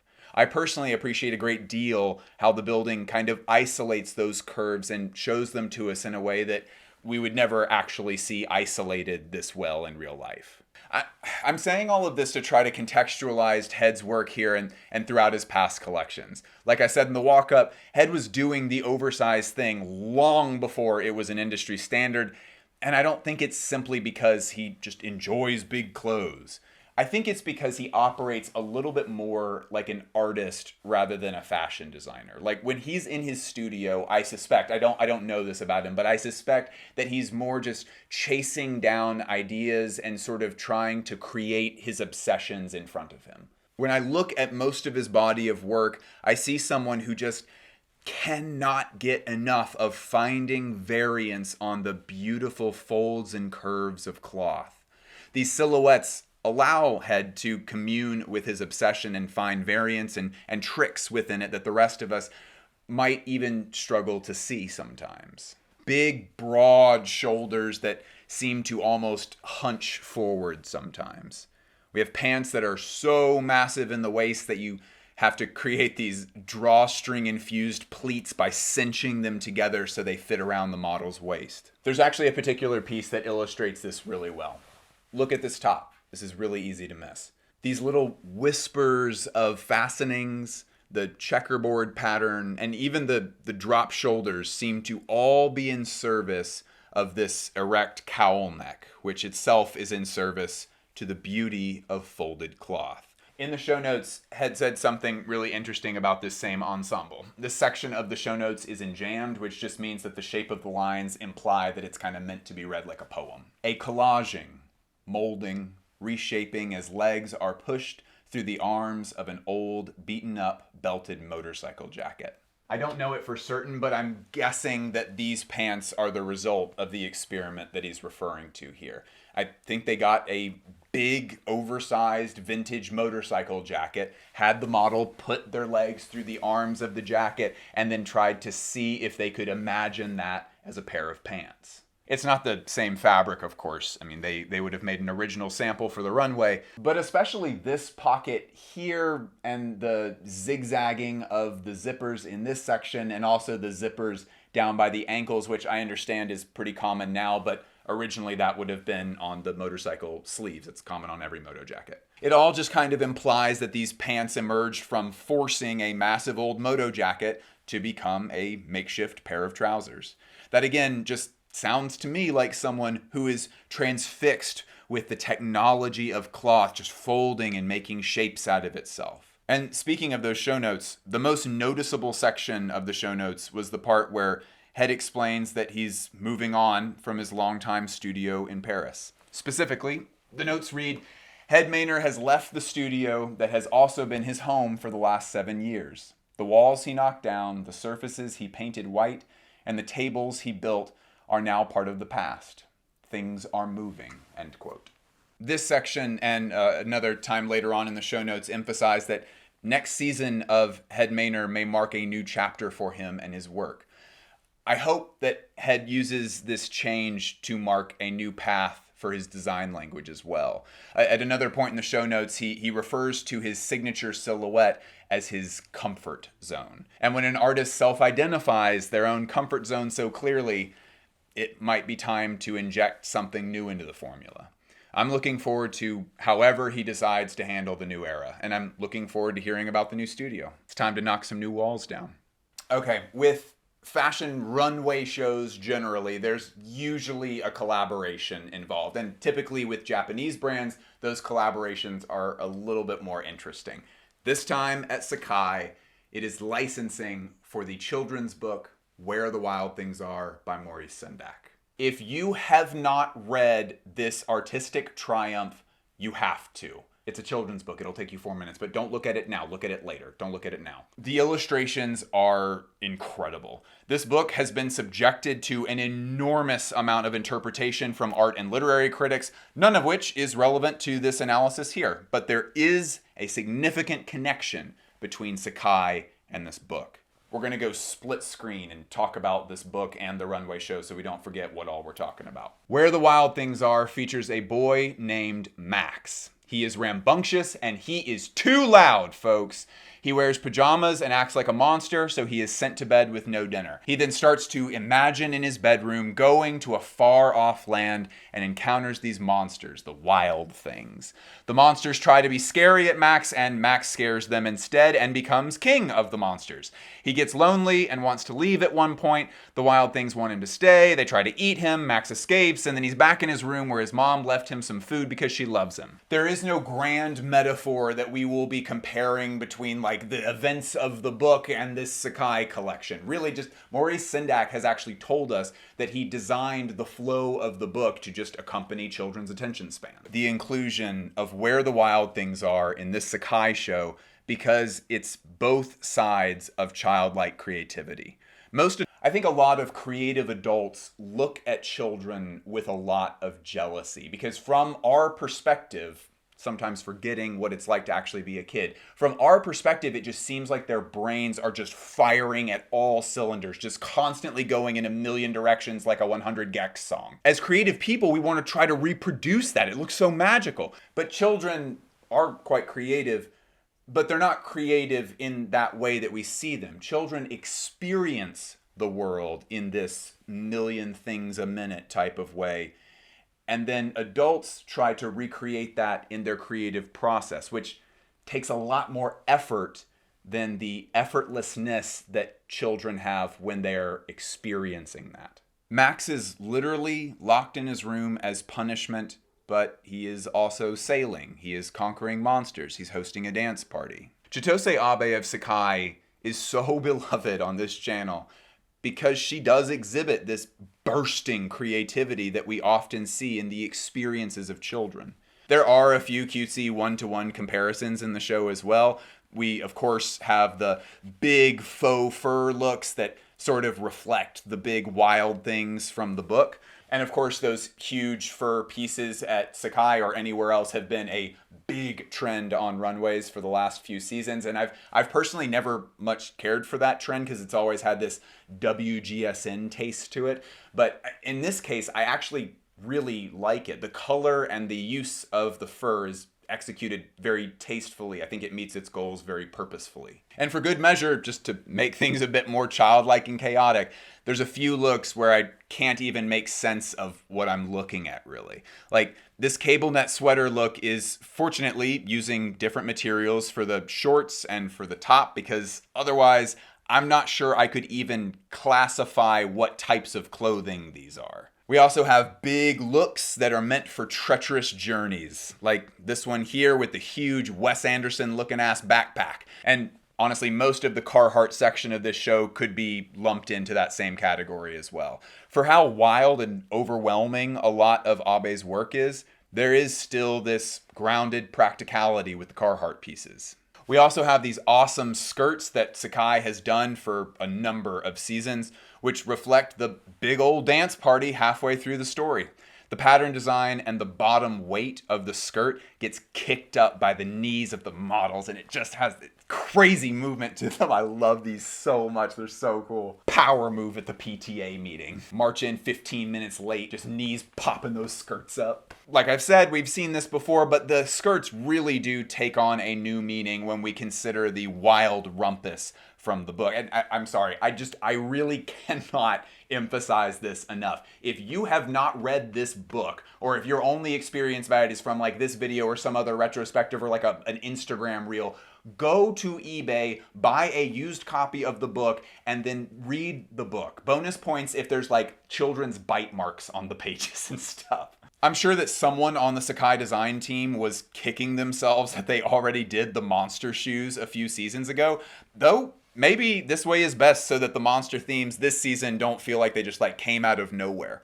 And yes, I am aware that no one at the design team at Sacai was like, OMG, we'll do those same skirts that we've always used, but it will be just like the wild rumpus in the book. It's really not that literal, but the similarities between Sacai and this book are just so seamless. I'm reminded that the childlike creativity that we discussed earlier is something serious to aspire to, and it does take a lot of work. When you're paying bills and taking antidepressants, it becomes difficult to maintain that bursting creativity mindset, and it's especially difficult to maintain it as a creative output. Outside of the one-to-one, the more thematic looks for this show, there was still a ton of signature Sacai flair, like the double lapel with this beautiful green underneath for this outerwear, and there were just these fucking awesome pants with these huge side bucket pockets. I will likely be hunting these down for the foreseeable future. In the artisanal fashion community, Emmanuel Blanck stands out because he operates so differently from other brands. Hey guys. Wow, perfect timing. Did you see all the firing? Yeah, it's crazy. It's super crazy. What happened? Hi, good to see you. Hi. Hi, good to see you. Yeah, I think there was like a next door, like 2 doors to our building. There was some kind of fire inside with some smoke. Each season is usually paired with some sort of extra project. This season, it was creating a custom shell for a BMW bike to make it look fucking awesome, would be my description. Especially if you compare it to the way that bike looks normally. Not the cutest motorcycle in the world, but after Leon gets a hold of it, that shit looks great. But besides the cool bike, the clothing and accessories from this collection are created to work in tandem with that project, helping build out the badass LEB universe. A thicker, padded moto jacket features Leon's signature slight shoulder asymmetry and his stylized darting. You look like a doctor who is not in your best interest. Have you been flossing? Another jacket featured laser-cut leather, which is inspired by the geometric path taken by the bikes in the movie Tron, the original. Shifting gears, with luxury exotic skins, brands usually take care to find the absolute best quality leather. And I don't know what y'all know about crocodiles, but they really love to fight. And when they fight, they get scars, and those scars show up in the hides after the tanning process is done. Pretty much any company in the world that is going to use exotic skins is going to say that they are not at all interested in any that have any visible imperfections whatsoever. Leon embraces these scarred hides, and when used by him, it just makes so much sense for the brand. You lose nothing with these skins, and you gain a lot of badass. It is tough, it is intimidating, its flaws honestly make it look cooler, and it's just so darn masculine, though Leon has tried his hand at women's wear this season, which I look forward to seeing more developed. What I love most of all about Leon's design language is that it is a lot more playful than you would assume that it is. Leon has taken some of his house codes and turned them into sellable product. This ultra casual suit still features his cracked inspired darting, but that still features the forward set and pronounced shoulder that Leon is known for. Head to toe. For her, this is like her husband is wearing the equivalent of a push-up bra. And buddy, that is his shoulder. It looks so super villain-like. And let me level with you for a second.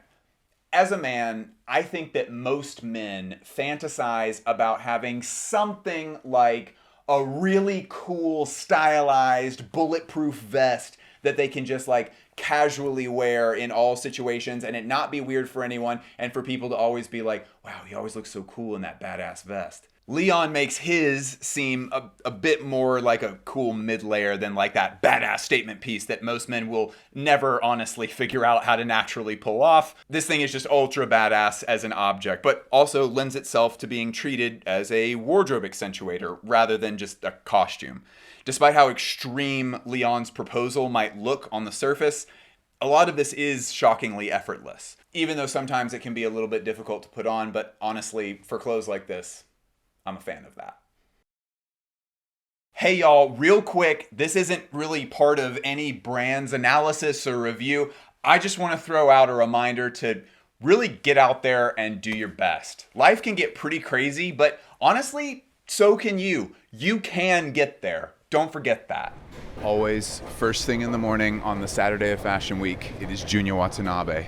I feel like in the last 6 months, I've finally gotten a handle on what Junya is trying to do with men's versus women's, season over season, like major themes and kind of how he works those motifs and themes. And plus, it's always interesting because he's one of the most likely designers to just throw a curveball season where it has like very little to do with the storyline I thought I was following. So part of my process as a fashion critic of getting a handle on Junya's design language is understanding that his men and women's offerings are just totally separate. Like inevitably, because of the different needs of the men's and women's markets, those will always be different at every brand that offers both. Junya's are just different universes. One of my first pair of designer clothing purchases that I made secondhand was a pair of Junya Watanabe Man hemp corduroy pants. And these, I mean, it is a designer fashion item, but this more qualifies, to me at least, as gear. Junya's men's clothes often feel more like a really well-curated everyday carry lineup. Most seasons, the Junya men's runway collection features a handful of collaborations, many of which don't get discussed much. This season, on the runway, I think we're just being given a simple proposal for our wardrobes. The Mackinac Cruiser Jacket by Filson.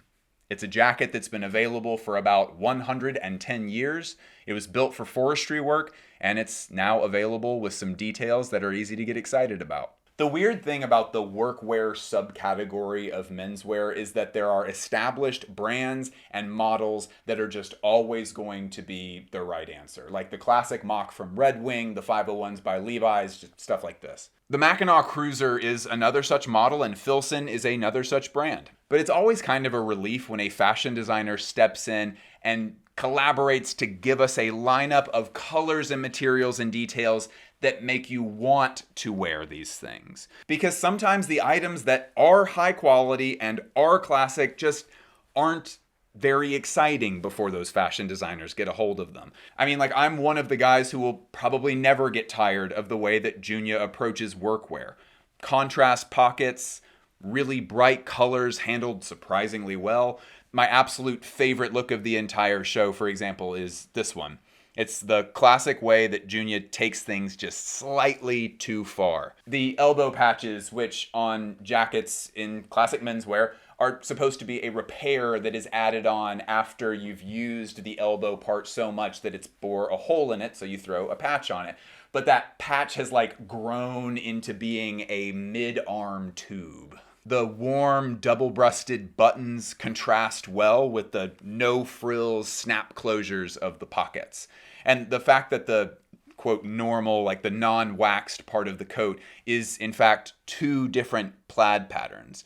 I got to try on a good bit of the product, and I'm really happy to say that there's not a lot of secondary things here. A lot of times when designers are making a runway collection especially, or just a simple collaboration that won't be released on a runway, sometimes there are colorways that are included in that lineup that are included because all of them will look good as a single photo. It's not really thought about as like, will someone want to wear this as a piece of product? It's like, it just looks good as a group. I am happy to say that there really is not much of that in this Junya collection. It's all just stuff you'd actually want to wear. Since the legend Marina Yi couldn't be with us today to talk about her sophisticated deconstruction, I'm going to do my best. We will contrast her genius level work with a way worse example.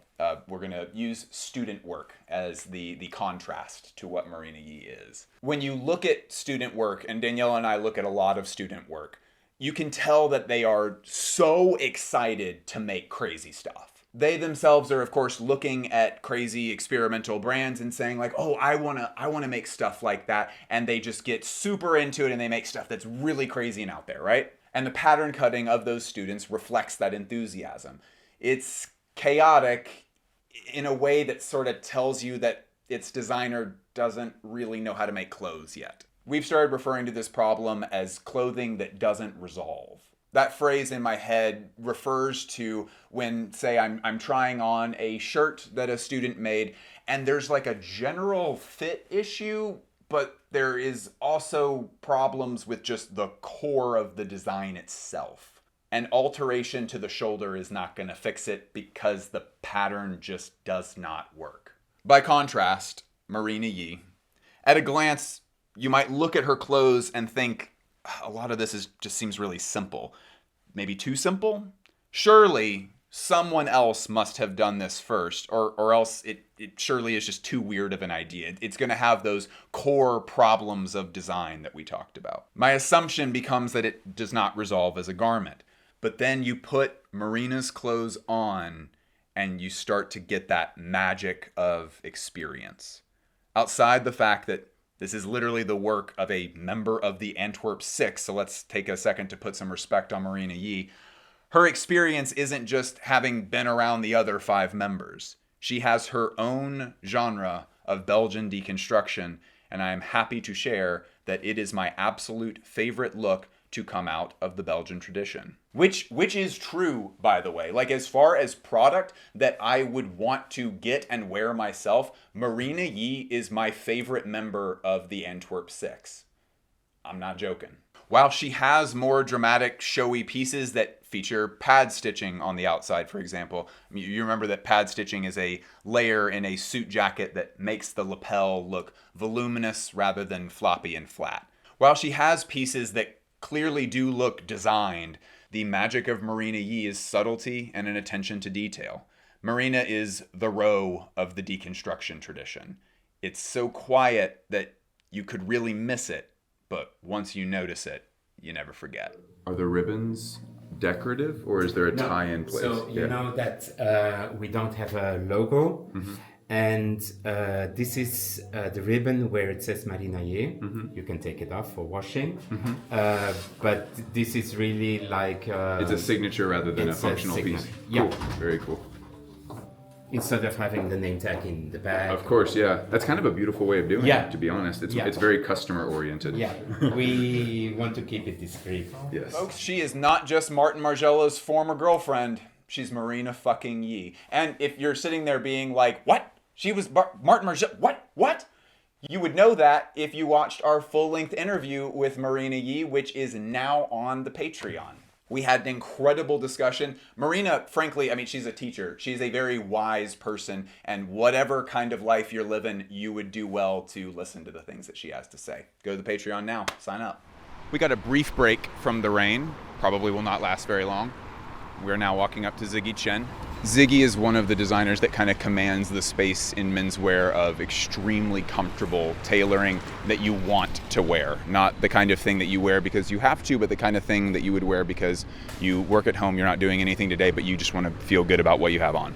It's always interesting with brands that emphasize tailoring a lot to see how they're still communicating a vision or a story through the runway shows when most of it will end up being interesting shirts, interesting jackets, interesting pants, but not a lot of crazy architectural stuff. And so you have to really look closely at the styling and the color palette and the way that the materials themselves move. All that said, and with all respect to Bliss from the past, we did end up getting some interestingly built clothes this season from Ziggy, much more. But past Bliss did imply a pretty good point. Ziggy Chen's clothes are meant to be felt rather than seen on a flat screen. If most of the innovation is in the textiles, how exactly is the designer supposed to make that clear to people that might not necessarily be able to touch it? I mean, some of the oldest menswear runway shows with suiting that we have easy access to on the internet, I mean, even way back then, in this kind of quaint way, they're trying to world build because, you know, it's just hard to sell suiting just based off of a picture or video. And that's because suits just kind of look like suits. I mean, most tailors in the modern world who are worth paying attention to focus most of their attention on textiles. As the customer, the place where Ziggy will really get you is if you feel that fabric. You go try it on, you feel it, like you feel incredible in it, and that's how he gets you. But it's hard to elicit that tactile experience, that feeling through a runway show, so Ziggy instead elicits our curiosity. These textiles have been washed, treated, dyed, bleached, and processed sideways.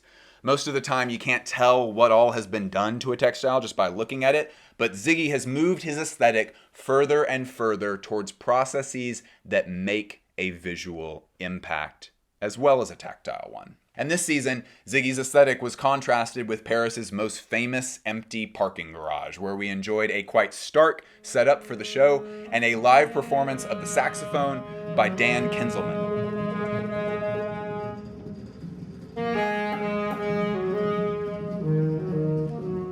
Dan walked up and down the parking garage doing his thing. I actually caught up with Dan to ask about this performance, and he gave me a splendid answer, which I'm just going to read to you. This man has got to work. He shouldn't work in PR, but maybe, I don't know. If the music thing doesn't work out, Dan, you could work in PR. Quote, "The music was created in collaboration with Alessandro Tonelli, photographer and video maker who has been working with Ziggy for a number of years. He composed the accompanying track, combining a lot of percussive sounds derived from the mechanism of my saxophone and breath noise, together with recordings of my Fender Rhodes and his own electronic instruments and samples. The samples were recorded in my home, his home, and a collapsing church in Velocia, a remote Umbrian valley. My live saxophone part was principally improvised, in part based on motifs by Claude Debussy, but also very much inspired by the space and lighting, and the lines, movement, and colors of Ziggy's clothes." End quote. We have some evidence of hand dyeing with a few ensembles that offer the sweet reminder that there might just be a few items out there in the world that didn't just get spat out of a mechanized mass manufacturing process. Here specifically, you can see it kind of in the pants, the slight variant on the purple between the pant legs. That's what we're looking for. Farther into the collection, we have some fun around the collar, demonstrating what getting multiple pieces of Ziggy can look like when paired together well. And speaking of pairing, there's a few of these pieces that I think some Americans would refer to as Dickies, which I think that name is incredibly confusing considering the company that makes pants. I like calling these snoods. Now, I understand that snoods technically refer to like these things, but I think most folks just call these hairnets. And I'm the one with the YouTube channel, so I am hereby changing the name of these to snood. Hairnet wearers are like, no! Get fucked! The snoods were actually a welcome addition to the ZC lineup, and I'm curious about whether or not these will actually be made into product. I hope they are. We also have button-down leg warmers, which look extremely cool, to be honest. It's a good opportunity to add some shape where there typically is not much shape. I also like the waistcoats that have this really extreme curve to them, and I like them, believe it or not, for practical reasons. I've been wearing a lot of casual suits lately, and I fucking love it. Lounging around your house in a suit that is more comfy than your pajamas is one of the coolest just-for-yourself flexes that you can enjoy. But often, when I am at Fashion Week, I'm wearing my casual suit and also wearing a crossbody bag with a lot of heavy gear in it. You can see that here in the walk-up for this segment. But when you have a great suit on with no bag, it obviously looks fantastic. Suits look good with bags too, but if they're crossbody bags, the jacket, the waistcoat, if you're wearing it, and the shirt can kind of get a little twisted up. So pieces like this mid-layer that add a little bit of tasteful asymmetry into the mix can kind of make that situation look a little bit more purposeful. And I would bet that there's a Yohji Yamamoto reference in there somewhere too. Finally, I want to just point out a really, really specific reference in this show. In the last look, we have what appears to be oven mitts. Well, these are not oven mitts, folks. They are, I think, the type of massive gloves that delivery drivers will wear during the winter to navigate their moped or motorcycle. Drivers will often rig the handles of their bikes so that the gloves themselves are permanently attached so they can have full use of their hands when they need and then slide back easily into the gloves when they need to take off again. Then their hands are protected from the icy wind. It's good to see Ziggy taking inspiration from the funny little moments of life as well. Folks, I really love visiting this showroom. From the moment that you step out of the elevator, you are greeted by blinds open at a perfect 45-degree angle.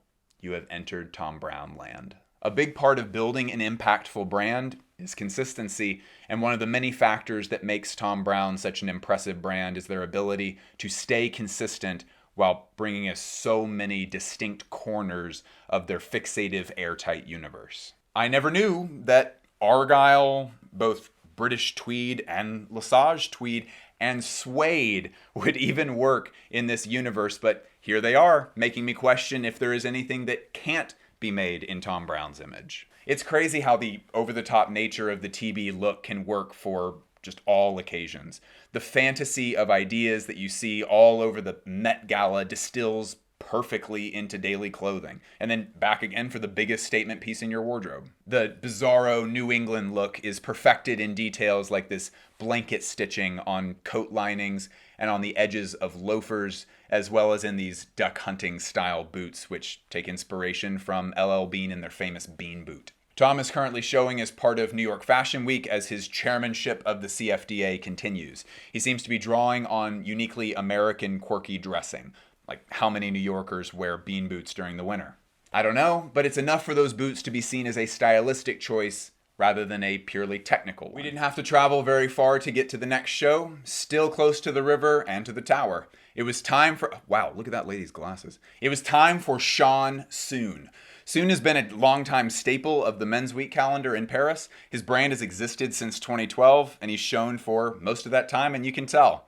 I'm guessing that most folks watching this learned about Sean Soon from our coverage last season and the season before that, but honestly, I think that that's a shame. Sean Soon should have already been on your radar. He does really excellent work. His experience creating runway collections is clear when you take it in, and this season there was a lot to take in. At its base, Sean is dealing with factors that are true of all areas of the world and all groups of people: migration and long-distance trade. Okay, so we can see the themes through the styling details. Yes? Styling details referring to things that, I don't know, they might end up being final product, but for most of these, probably not. They're cool extra things that are added for the runway show to tell the story more effectively. All designers make use of little styling extras. It's part of what makes runway shows their own awesome thing. The styling details in this show specifically are things like, bells on ties, the bells everywhere in general, the coarse fringe on the boots throughout the show, things like this. But outside of the styling details, there are some very nuanced choices in this show that are great examples of fashion storytelling. They are easy to miss. Let's jump into them. We got to go through a little bit of setup here. Bear with me.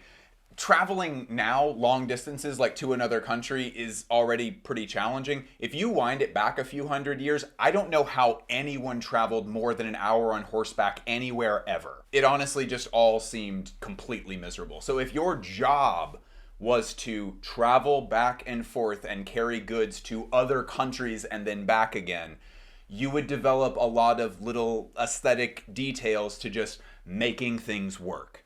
I think I'm going to start referring to this generally as the aesthetics of exhaustion. And of course, the aesthetics of exhaustion are impossible to replicate in brand new clothing product. There's something so compelling about the look of someone who is really, truly going through it. And it's just not possible to reproduce that in a way that's sellable. Fashion designers have been learning this lesson for decades, and most have accepted it. But Sean Soon has actually come up with a few details here that I really enjoy and I hope make it to the final product. These details are nuanced. I find them to be really powerful. Buttons seem to unlock a few different tricks for Sean this season. These hats also carry that like perfectly imperfect look to them. The folds and I think the big buttons, the choice of the big buttons gives it that satisfying shape of like freshly baked bread almost. Additionally, we have extra buttons going down the sides of certain garments so that you can permanently button down an extra blanket. And like blankets that have been like thrown over your back have kind of become this permanent symbol of migration or at least of long journeys. This is kind of an underrated move. I've never known what to call this. It's not double-breasted and it's folded too far over to be single-breasted. I've heard this called 1.5-breasted suits before. Either way, this is an underrated suit shape. It doesn't really go with the theme in a way that I can clock, but it's sharp. I never see anyone using it. I love it. The creme de la creme, though, of the whole collection is that this collar switches which side the buttons are on and which side the buttonholes are on. So it comes together in this French cuff kind of way, and the end result is just never gonna look straight and perfect. It reflects the beaten, tired, long-suffering aesthetics of exhaustion that would be impossible to capture otherwise. We can see the same pieces in later looks that have been unbuttoned here, so we can actually see how the structure is done. Very simple, very beautiful. When we move on to this dapper little gentleman here, we can see that when Sean switches the sizes of the buttons and the buttonholes and the material, it gives it this almost like braided effect. And then near the end of the show, we have the final boss of the dueling button system. This is so very badass looking. I'm excited to say that this is the best season by Sean Soon that we've seen thus far. I cannot wait for product to start emerging from this season. I will have Google alerts set up to snatch up that hat. Next up was a brand that we almost didn't get to see. Scheduling changes at the last minute allowed us to make a quick trip to the showroom for the premiere collection by Outbreak Lab. I have my thoughts, but I am thrilled to say that you get to hear it from the founder and madman himself, Divyam Jain. So this is our Fall Winter 25 collection called Towards. Towards was the first English word for future. So here we are trying to explore how artisanal craftsmanship would evolve, because I believe if it's just done the way it's being done, it would not last. The shape of the stuff is great. I actually really do like your shapes a lot, but I know that a lot of your job, a lot of the time of your job is soaked up into what is the right material, how do we get a hold of it, and how do we make it? So this is a yak spool and sheep wool blend from the Tibetan Plateau, and it's hand felted. Me and one of my very close friends, who's also a designer, he came to India to explore textiles, and we took this long trip to Ladakh and got this fabric. So this is the same piece we saw upstairs, but here I'm going to show you inside. We have this fabric that is made with lotus fibers. It's not lotus silk, but lotus fibers machine woven. It almost feels synthetic. Funny thing, but this fabric is actually more expensive to produce than the wool itself. Because when someone buys into the brand, I want them to stay here and they should feel more comfortable than the person who's looking at them. Mm-hmm. So definitely, yeah. So this is like a fencing shirt, but it's made with this high twist organic cotton yarn, and it stretches. Wow. This is 100% cotton. That's beautiful though, man. Wow. It's a high twist yarn, so they twist it at a very high speed. As you wear it, it opens, but as soon as you dip it in cold water, it shrinks up again. But yeah, I mean, sitting down in chairs and moving around and reaching to get things, and then you put it back in cold water and it just kind of comes back up. That's so cool. It comes with this detachable glove. They should allow you to move freely.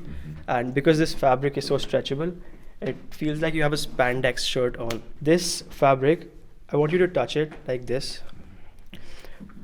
There's only 12 meters of this in the whole world, and it's all in this room.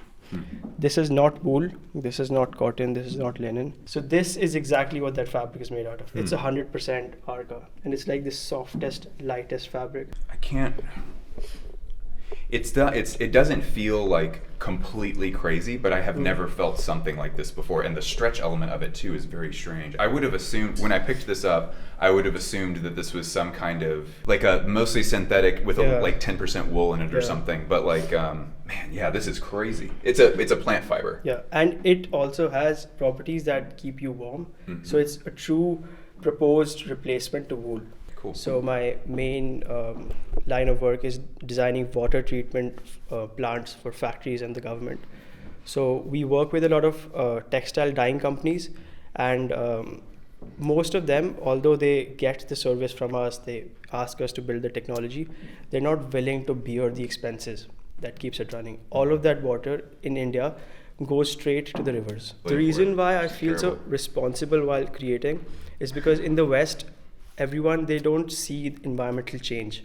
But living in India, I'm living in Delhi, I'm breathing it, I'm eating it, I'm drinking it. Everything that they say about global warming is actually happening in India. And you're seeing it in real time. You can't deny it if you're standing in the middle of it. I'm a level with you. We've been trying to see this brand since we started attending Paris Fashion Week, but this was very literally the first and only time that we were able to make the scheduling work. I would like to introduce you to Post Archive Faction, a brand that is seeking to push fashion's understanding of what technical clothing could even look like. Their presentation was simple, yet shockingly engaging. Could you say your name, please, and tell us what you do? I'm Dongjun Lim, Creative Director of Post Archive Faction. So the setup for this collection is really unusual. Could you give us a little bit of an overview of the idea for this collection specifically? I always think about circulation of something. Just we're born and then die and then just come and go and then wake up and go to bed. This collection and Paris Fashion Week is also have specific circulation, like a season change and the new fashion week, new brand, and some brands are gone, maybe it could be our story or the other brand. So I was about to present that time. So that's why the theme of the collection was future, past, present. And your brand has a lot to do with cycles anyway, because your clothes are very modular. They can change to lots of different things or whatever. And so the idea of cycles makes a lot of sense to me. I wanted to talk about it very naturally, so I just lay down all the models on in this white platform. Now because this is a presentation, so we have 3 hours, so I thought it would be good to start with runway show and then just let the models just sleep during the presentation. So that's it.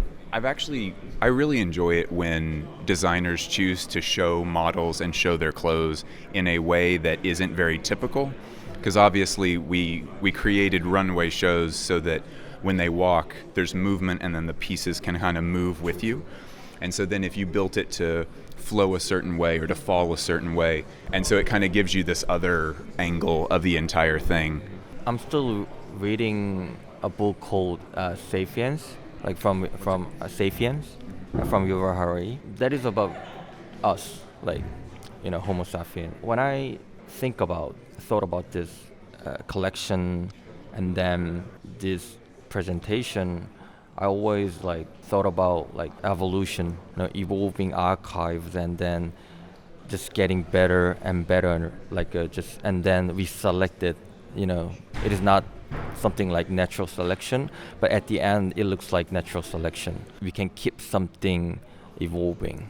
So I think that's there could be a goal of me and my team and maybe ourselves, getting it better and better. I love the process, and I love to make something and working with great people, and still enjoying being in the middle of. This is awesome. Thank you so much. You. Yeah, definitely. Yeah. I think everybody already knows the deal at this point. We're going up to Doublé. Some people call it doublet. My understanding is that the official pronunciation is the French Doublé. Japanese brand, hilariously funny. Usually the most wacky and fun show of the week, every single fashion week. Excellently crafted joke clothes. 1 year ago today, they did a show outdoors, which was freezing cold, and they gave everyone baby blankets, which resulted in one of the cutest pictures of Daniela and I that we've ever taken together, which is not going to make it into the final cut because I will not commodify cuteness with my wife. Institutional critique can be done by commentators and figures to varying degrees of success. Doublé this season suggests that maybe the best way of executing that critique is through the medium of clothing itself. And frankly, I am so happy that it fulfills this service for us. I don't think there's any way to be definitively sure, but from when I was growing up until right now, dupe culture has changed a lot. In the past, the ability to get fashion that looked just like its expensive counterparts was not easy, and it generally didn't even look all that similar. In fact, most of the time, the bag that your auntie got in New York just looked obviously fake. But as trend cycles get faster and faster, and as fast fashion companies are able to copy what they see on the runway, there's a little bit of a, what's the point here? And I think that thought has occurred to a lot of us. But leave it up to Masayuki Ino of Doublé to show us how to understand it all through his classic humor. Let's take a look at what we see. In this show, there are a lot of direct references to iconic parts of fashion history and specific brands who, by and large, I would describe as having a very recognizable look. None other than the Chanel tweed suit starts this discussion. Interesting how in this version, the bag is a carton of eggs. That reminds me of one of, if not the premier Chanel show under Karl Lagerfeld's tenure, which was held at a grocery store. Karl made a bunch of fake cartons of eggs there too, I think. But bringing that cheekiness into Doublé makes just so much sense. There were other Chanel-inspired looks as well. All these references are all just hallmarks. They're products that people really want dupes of. We do have to acknowledge the Birkin. I believe there have been a few dupes of that made. The patchwork here is either a reference to Undercover's Scab collection, the existence of just the patchwork motif generally in Junya Watanabe's body of work, or the original idea of this concept, which is Ivy-inspired Japanese prep. These trompe-l'oeil suits could either be a very similar concept being executed by Acne Studios in recent years, or Balenciaga's big trinket look. There's a lot of other Balenciaga references in this show too. Demna's work itself serves as a kind of institutional critique all on its own. Maybe some of these are a stretch, but these looks resemble the work of Glenn Martins at Y Project. Rip in peace to Y Project, truly the GOAT. Damn, I can't believe they're gone. This belt looks an awful lot like the kind of belt made by Enfant Riche de Tremaine, and this look overall resembles the direction and the look of recent Miu Miu styled by Lada Volkova. I think this bag, which is made to resemble a stack of money, is funny for a few different reasons. It's good commentary on the fact that bags are not only super expensive for customers and serve as a status symbol, but they are also the biggest money makers for brands that are supposedly about fashion first. That is a very good point, Masayuki. This looks like the Chrome Wars. It's a full Chrome Hearts outfit, boy. The theme of the show was villains. You could see that throughout the show. Because I mean, this looks like what someone would courtroom sketch as the Joker, and some of these looks are just very vampire-like generally. The villain element just adds this extra cartoonish dimension to establish the tone in which Mr. Ino is delivering his biting commentary. Either way, with Doublé shows, I always encourage you guys to go back and look at them yourselves very closely, because you'll probably be able to find a few jokes in there that we missed here. It's a really fun process. We made our way back across town to the Palais de Tokyo, to the Sphere showroom, where we got to finally catch up with the founder and designer of Lagos Space Program, a brand with such a good name, it's kind of I love that name. I think it's like the coolest name. My name is Deji Thompson, and I'm the founder and creative director of Lagos Space Program. The idea of Lagos Space Program is centered around highlighting this alternate African narrative. I think a lot of times when people think of African fashion, they get this sort of like, reference of it being very bombastic and very like larger than life. And while that's very much an aesthetic that's very prominent, there's also like a very vulnerable side, which is why I tap into like, much more softer side. And so the new collection is called Rock and Roll Consciousness. And it's really about tapping into a nostalgic feeling about growing up in Lagos and, discovering, David Bowie and Joy Division and, the Velvet Undergrounds and, feeling like an outsider and just like realizing, oh wow, like, these emotions and feelings weren't unique to me. There's so many people that felt that way, and these musicians just like, just made it so real. And, this is like 15 years after, and I'm much older, I'm much sure of myself. And the idea is like really about celebrating that feeling and celebrating that growth. And my life was about experiencing those artists in Nigeria. So those are the interesting intersections that I'm very interested in. So the marriage of rock and roll with like Nigerian life and Nigerian culture. Because it's not just that you like consume like David Bowie in a vacuum. It's David Bowie with your own personal experience and your culture kind of informing it. Exactly. So that's really what the collection is really about, and just like really trying to honing on that. So really, this collection is very much about small increments. I think a lot of times as emerging designers, we feel like we have to just go bam, bam, bam every season, and I take my work very seriously. But I think sometimes it's good to go back and honing on what you do well. This is my 4th season in Paris now, and people are beginning to pay attention and seeing, okay, cool, this is very different, because there's nothing like it. It's tough, obviously, but it's like a journey that I'm committed to. So I'll say one of our most emblematic pieces are these pants. They're like a replica or traditional Yoruba workwear trousers. They're probably like something that people have worn in Nigeria for like centuries. And I remember a few years ago, I was traveling around Southwest Nigeria, and I started collecting vintage pieces. And I think for me, I like the idea of studying my work from a very indigenous perspective. I find this idea of indigenous engineering very fascinating. Why did people before me make clothes, and why did clothes look the way they look, and why are they cut so broadly, and the panels on the side, and I was like, okay, cool, how can I start my work from there? And this coat is made from a traditional technique called adire. Adire is pretty much like a dyeing technique, but what separates adire from any other indigo dyeing technique around the world is that adire has a fine arts element to it. So it's very much about storytelling. So historically, a family who was bereaved could pick a fabric, and everyone wears a fabric, and the motif spoke that, oh, we're in bereavement. Or maybe a recently married bride, she's like, oh, I just got married, and the people on the outside know what she's trying to tell. So I found that very interesting, this idea of storytelling in code. And as a queer person, living in Nigeria where queerness is illegal, I like the idea of drawing parallels with that. So queer semiotics, thinking about the 80s in San Francisco, the hanky-panky code. I like the idea of embodying that memory in clothes, and this idea of storytelling via code. And that's so all of this is all hand-drawn. But it's how can I bring a lot of these traditional techniques in a way that feel very modern and global? So I like the idea of designing something with so much memory, and they leave me, and they're in a store, or they're with a person, and they carry that memory with them, but also they become part of someone else's life. Yeah. I like that idea very much with clothes, and that's really what I try to embody with the work that I do. We walked into this color show not suspecting a thing. It's a super awesome location. The Niemeyer building is literally my favorite building in the entire world. So like any other show, we're really excited to get checked in, and then we were handed a silver bag after being checked in, and they were like, you have to open this now. And we were like, okay, cool. And we start trying to find our seat. And then another PR came up to us and was like, you need to open it now. Open the bag now. And so here is footage of me doing that. You want to film it? Yeah, okay, wait. I have to film you opening it. I'm gonna pretend it's one of them.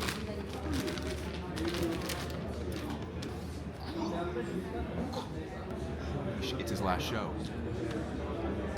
Thank you and farewell. For this one, it was obviously a massive honor to be a part of the final presentation for Junichi Abe. It was also pretty sad. I always want to imagine that these incredibly talented and world-renowned designers are able to live their creative dreams, and we love cheering them on as they explore different ways of making our favorite kind of art. But I do think it's important to remember that this is not just a job, it's an extremely difficult, time-consuming, emotional zapping job. And even if it was difficult for him to run color as it is difficult to run every fashion brand, Junichi Abe's undeniable talent made the last 20 years look easy. Color seems to have already appointed a successor to be announced soon, so we know that we are moving on from Junichi's era, but the clothing itself seemed to be looking at time and lineage in light of his retirement from Color. The show notes read, quote, "Parallel timeline into one, today and ancient period, new and aged, modern and classic. Two different times coexisting in the one garment," end quote. That is a surprisingly apt way to describe Mr. Abe's time at that brand. The time at the brand. And that ended up reflecting directly in the clothes, combining some visually distinct traditional clothes like corsets, ornamental hand embroidery, bib collars, Prince of Wales check, pinstripes, peacoats, with distinctly modern touches like hooligan scarves, graphic tees, polos, parkas. You get the idea. The signature color deconstruction was seen in subtle zigzag and basting stitches and collarless jackets, some of which expose the pad stitching, which is a huge motif of Color generally. Pad stitching is also a way that we noticed Junichi's fantastically talented wife, Chitose Abe, included in her show at Sacai this season towards the end in a few looks. And can we take a second to appreciate that a married power couple in fashion, Japanese fashion designers that run Sacai and Color, two of the most significant Japanese fashion houses, that when her husband was retiring, she put a tribute to her husband in her runway collection. We do not get a lot of genuinely wholesome moments in fashion. That is a wholesome moment. What a wonderful way to show your husband that you love him. Color is a serious brand and they're a heavy hitter on the global fashion stage. Everyone's now waiting to see what comes next, if there is a next. I mean, maybe Junichi Abe has a plan that I don't know about. He's an incredibly talented fashion designer, and in case you're not aware, he's worked as a pattern cutter for Yohji Yamamoto, for Rei Kawakubo at Comme des Garçons, and for Junya Watanabe. I have no idea if this is his final chapter as a fashion designer, but what I do know is that his legacy is something that anyone would be proud of.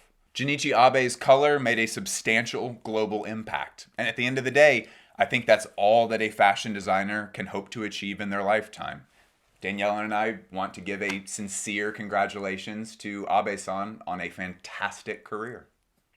We are going to end this video with a different kind of segment for us. Danielle and I were lucky enough to get invited to the Louvre Couture exhibit opening, which meant that we got to go to the Louvre after it was closed. And it was fantastic. We got to walk through the outdoor pyramid entrance, which was lit up like crazy, and then it was a direct beeline to the decorative arts wing and the exhibition. You might be asking yourself, why is this exhibit so crucial? I haven't even said the word crucial, but you might be asking yourself, is it crucial? Why is it crucial? I'll tell you. Folks, in the entire history of its existence, the Louvre has never had a fashion exhibit until now. Fashion is considered a decorative art because of its ability to serve a functional purpose. And the Louvre has had a lot of decorative art, but from what I understand, the Louvre does not have a single fashion garment in its permanent collection or archive. That cannot be true. It is absolutely true.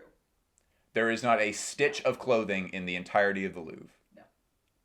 The Louvre does not have a single fashion garment in its permanent collection or archive. And I think that this exhibit has a lot to say about the state of fashion generally. Like, if the Louvre isn't able to ignore fashion any longer or just relegate the fashion exhibit down the street to its little sister, the Musée des Arts Décoratifs, maybe the fans like you and me who really wanted to treat this like an art form have been right all along. The inspiration of Byzantine jewelry will inevitably end up in conversation with Chanel's Byzantine-styled cabochon jewelry, so why not have that conversation at the world's largest and arguably one of the most prestigious museums? After all, the Louvre is France's national treasure. It would be a shame if the rich history of French fashion design was not being featured here. And to quell any of your worries, French fashion is basically everywhere here. Classic work from all the historic French houses is here, like Dior, Saint Laurent, Chanel, Givenchy, but they go one step further and really try to catch people up to the very present.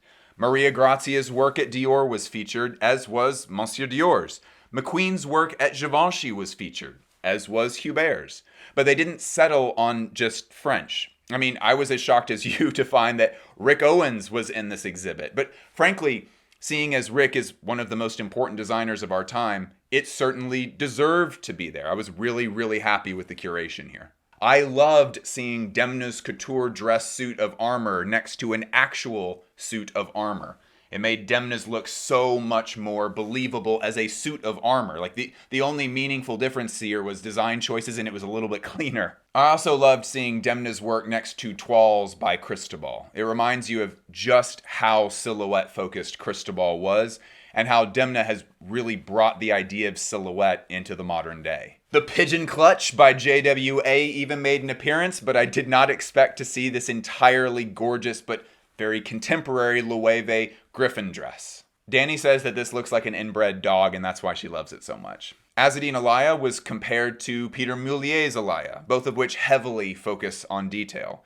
And Mathieu Blasi had two different eras on display, one during his time at Bottega Veneta and one during his tenure as the secret creative director at Maison Martin Margiela. And I'm guessing that's why his name wasn't listed on the card. Like every other place was like the house name, creative director name, and then the year. But with his, it was just like Maison Martin Margiela date. I'm guessing that's because it was still a secret at the time, but I'm not sure. Tom Brown, Nadej Vanhee, Daniel Roseberry. We talk about all of these folks all the time on this channel. So to everybody who is obsessed with fashion, as Daniela and I are, you were not crazy to view this stuff as art. I don't think you ever were. It takes a long time to change the minds of an institution that is as old as the Louvre, but I think fashion has become so culturally dominant that now it's just kind of undeniable. Fashion is art. Hopefully this serves as an opportunity for people to cool it with the hot takes around how fashion isn't art because it's commercially sold or whatever other reason they express. I mean, newsflash, art is commercially sold. Art is also trend-driven. Art is also an industry with occasionally questionable practices and a huge fan base that loves it just because it makes them feel something. Our commitment to you is that we will continue to treat fashion like art for the rest of our careers and lives. There is way too much to talk about in these clothes, and we don't plan on leaving any of that on the table. And if you are still hanging out with us this far into the video, I cannot tell you how honored I am. This, I know I say this every single video, but it really is, I think both of us consider it to be a privilege that you give us this much of your time and attention. We hope to always earn it. Yeah. Oh yeah, Daniela is mic'd up for this segment. She doesn't like being mic'd up very much, but for the outro, she gets mic'd up for just a bit. Would you like to say hello? Hi. Do you want to could you just briefly explain why you're not why are you not on camera? Oh, it just makes me really uncomfortable. Really? It's not for me. Yeah. You and I have had a lot of conversations about that, and I've always kind of made it clear that you are welcome to be on camera, since half of this writing comes from you very brilliantly. Some of the best thoughts that we have come from you. And I also don't want my appearance to be the focus, I guess. I would rather be taken seriously for what I have to say. Yeah. And I think that the only way to facilitate that in a meaningful way is by not being seen. Yeah. I'm not just trying to be mysterious for the sake of it. No. The reason that we usually do these outros is to thank everybody, encourage people to go get onto the Patreon, but then also to actually give a little bit of a roundup of what are favorite things that we saw. Did you have a favorite collection from this season? I think my favorite collection was Walter van Bierendonck this season. You've never picked him before as like an ending favorite? No. Why did this one stand out? I think that Walter has always been very unique in fashion. I think he's always sort of been an outlier, a wild card, but it seems like he's starting to understand himself better than he ever has. And considering that he's been doing this for decades, I think he is most pleased with himself right now. And I think that that's very obvious in the clothes. It's obviously wild and wacky and it's very imaginative, but it's much more refined than in the past. There's something about wackiness, and Walter told us this himself in our first major interview that we ever did on the channel, where he said, when you make things that are very colorful, it is hard to also tell people that you are serious and that this is not just some flimsy, silly thing that you're doing. He was like, silliness and bright colors and whimsy and wackiness can be elements of your work, but that does not make you an unserious designer or artist. Right. And I think his clothes are becoming much more apparently serious in their wackiness. Maybe so. It's mostly just also out of pattern work. Really? If you go back to like all the Wild and Lethal Trash stuff, it's very like, okay, we're just going to do spikes off of jackets. And that was cool. And no one had done that before. And no one had put it in this like really crazy bursting universe that's just screaming at you about human rights violations and anti-war stuff. But the pattern cutting wasn't crazy. It was club kid clothes. It was like, yes, this is the kind of, it's a really elevated version of what you and your friends would cut up and sew together, maybe staple together in your apartment before you go out for the night. And it's like, oh, like I am here, I'm a whole event. It was like a very formalized version of that. Whereas now it looks much more like the work of like a very serious, experienced fashion designer who was inspired by those things, but has evolved well past stapling stuff together at the apartment. Yeah. Even if you go 7 years back from right now, what he's making right now is substantially stronger than that work, I think. I agree. Yeah. Yeah, do you have anything else to say about that? Good job. Yeah, very good job.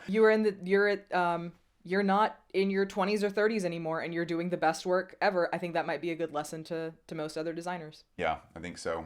Your best collections as a fashion designer probably will not come when you are 25 years old.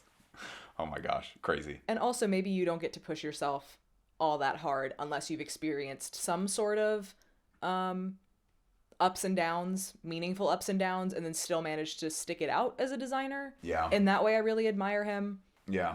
It's easy to kind of refuse comfort and income and stuff when you're in your 20s, but then it becomes very scary and a totally different conversation if it's like, this is risky, but let's try it when you're in your 50s or 60s. Very, very different conversation. And pandemic was really hard for like everybody to navigate. Yeah. And he fucking did it. Yeah. And he made it out on the other end, which is just already, how many brands have we lost to pandemic issues? A lot of brands that you and I really love. Yeah. So I'm very happy to see that he made it out of that and that everything has been really positive. Mm-hmm. Yeah. What was your favorite show? I think Comme des Garçons en plus ended up taking the cake for me. Usually I tend to like mainline Comme des Garçons a lot more than en plus. Obviously, if I was picking something up from them, it would probably be from en plus. I don't know if I can fit into any of the mainline stuff. But I always think of like mainline as, this is Ray's vision, like totally unedited, and this is really bananas. And I mean, it's so good that I spent like 18 months writing that whole feature episode about the Lumps and Bumps show. And, but this one was really profound as a collection of clothes, I thought. The experience of being there was really crazy. I went into a lot of detail in the review about that. But when we went to the showroom especially, we got, and I think, were helping us a lot, and was like, he was like, you should try them on specifically because, and I mean, I'm really glad that he told me to, because the construction of those clothes was unlike anything that I have ever seen before. Pattern cutting on God tier. Yeah, and I man, there's some stuff where I wish that young students had really good examples, because I think when they have really crazy ideas and it's like, oh, I want to put like, you know, spikes in the armpits or something, like something just that's like, wow, no one's ever done that before. And then they execute it and then it's, you know, not that great. Fine. You know, when you're a student, this is the time to experiment. That's good. But I feel like students need to have like a library of truly insane clothes that they can go reference that are like going to be a good influence on them. And pretty much this whole collection was that. For me, it was a great example of what makes Comme des Garçons such an incredible company, that there is such just bursting crazy creativity, but it is handled very elegantly, and it's finished and it's good. I think that maybe the reason you liked this En Plus show so much is because it's maybe the first time where you understood what Ray was trying to say so clearly. Yeah, I mean, her En Plus shows and also the mainline shows can be really obscure, and they're obscure on purpose. And I don't know if the process for En Plus is the same as mainline. That would require like a whole separate thing of research. But the process that we outlined in the episode that we made about the old Lumps and Bumps show. But it did feel very gratifying to be able to write an interpretation for a show where there was a little bit closer to a literal, like, I guess in painting you'd call it figurative meaning. It's a painting of like a guy and a dog at a pond, rather than like a painting of like a bunch of colors like everywhere. And the whole reason that we like Ray so much is because she handles the colors everywhere, the abstractness, so beautifully that it's like that if that went away permanently, that's why we love her. But it did feel kind of good, maybe a little egotistically, to be able to look at it and say like, wait, I do understand what's going on here. It's about war. But yeah, just, I mean, the construction of the clothes was what really sold me on it. The concept side of it is good, but I mean, there's been a million anti-war collections that have been handled very poorly, not by Comme des Garçons, but just by, every brand. If a brand is going to get literal, that's about the easiest way to get them to get literal, is an anti-war message. That's a great point. Sometimes it's handled very well. Sometimes it's handled rather clumsily. I think fashion shows struggle sometimes to make a moral statement. They can. Or feel like sometimes they have to. Yeah. And it's not just authentically how they're feeling about things, how it just sort of feels like, oh, we're doing a moral statement every time. Mm-hmm. Which I do feel like feels weirdly authentic to Walter. It's very manifesto-like and screaming your head off. Yeah. Walter is extremely personally passionate about no war. Like he is. He's been doing it for decades. He's been doing it for decades, and I think he personally is quite obsessed with world peace. So that is definitely not a put-on thing. And I think for Ray also, I think just war is something that personally frustrates her so much, which we talked about it in the review.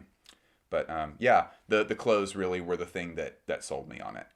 Sometimes a concept from a brand really can just be so just like, wow, that it's got to be remembered for that thing. It just did that one thing so well. But with this one, it really was concept, execution, and then just the clothes themselves. It was great.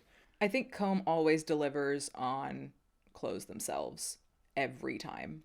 Yeah. I mean, I've not seen a lot of just flagrant, outright misses from them. Me neither. Yeah. It's pretty cool. But I am so appreciative to the people that are on our Patreon. I mean, we, if we found an advertiser that really like fit with the vision of what we do, I don't think we're opposed at all to doing advertising, but I think at best advertising is having ad partners and stuff where we do little 60-second reads and stuff. That is a very undependable way of making an income. YouTube does not pay enough. But most importantly, I think that the reason we don't take those on is that for the financial benefit that we would get from doing a 1-minute ad read, you guys would have to experience a lot of disruptions to your viewing experience. And very often we don't find that the money that we would get for that would be worth it to you. All of which to say, we want to make this experience really positive for you.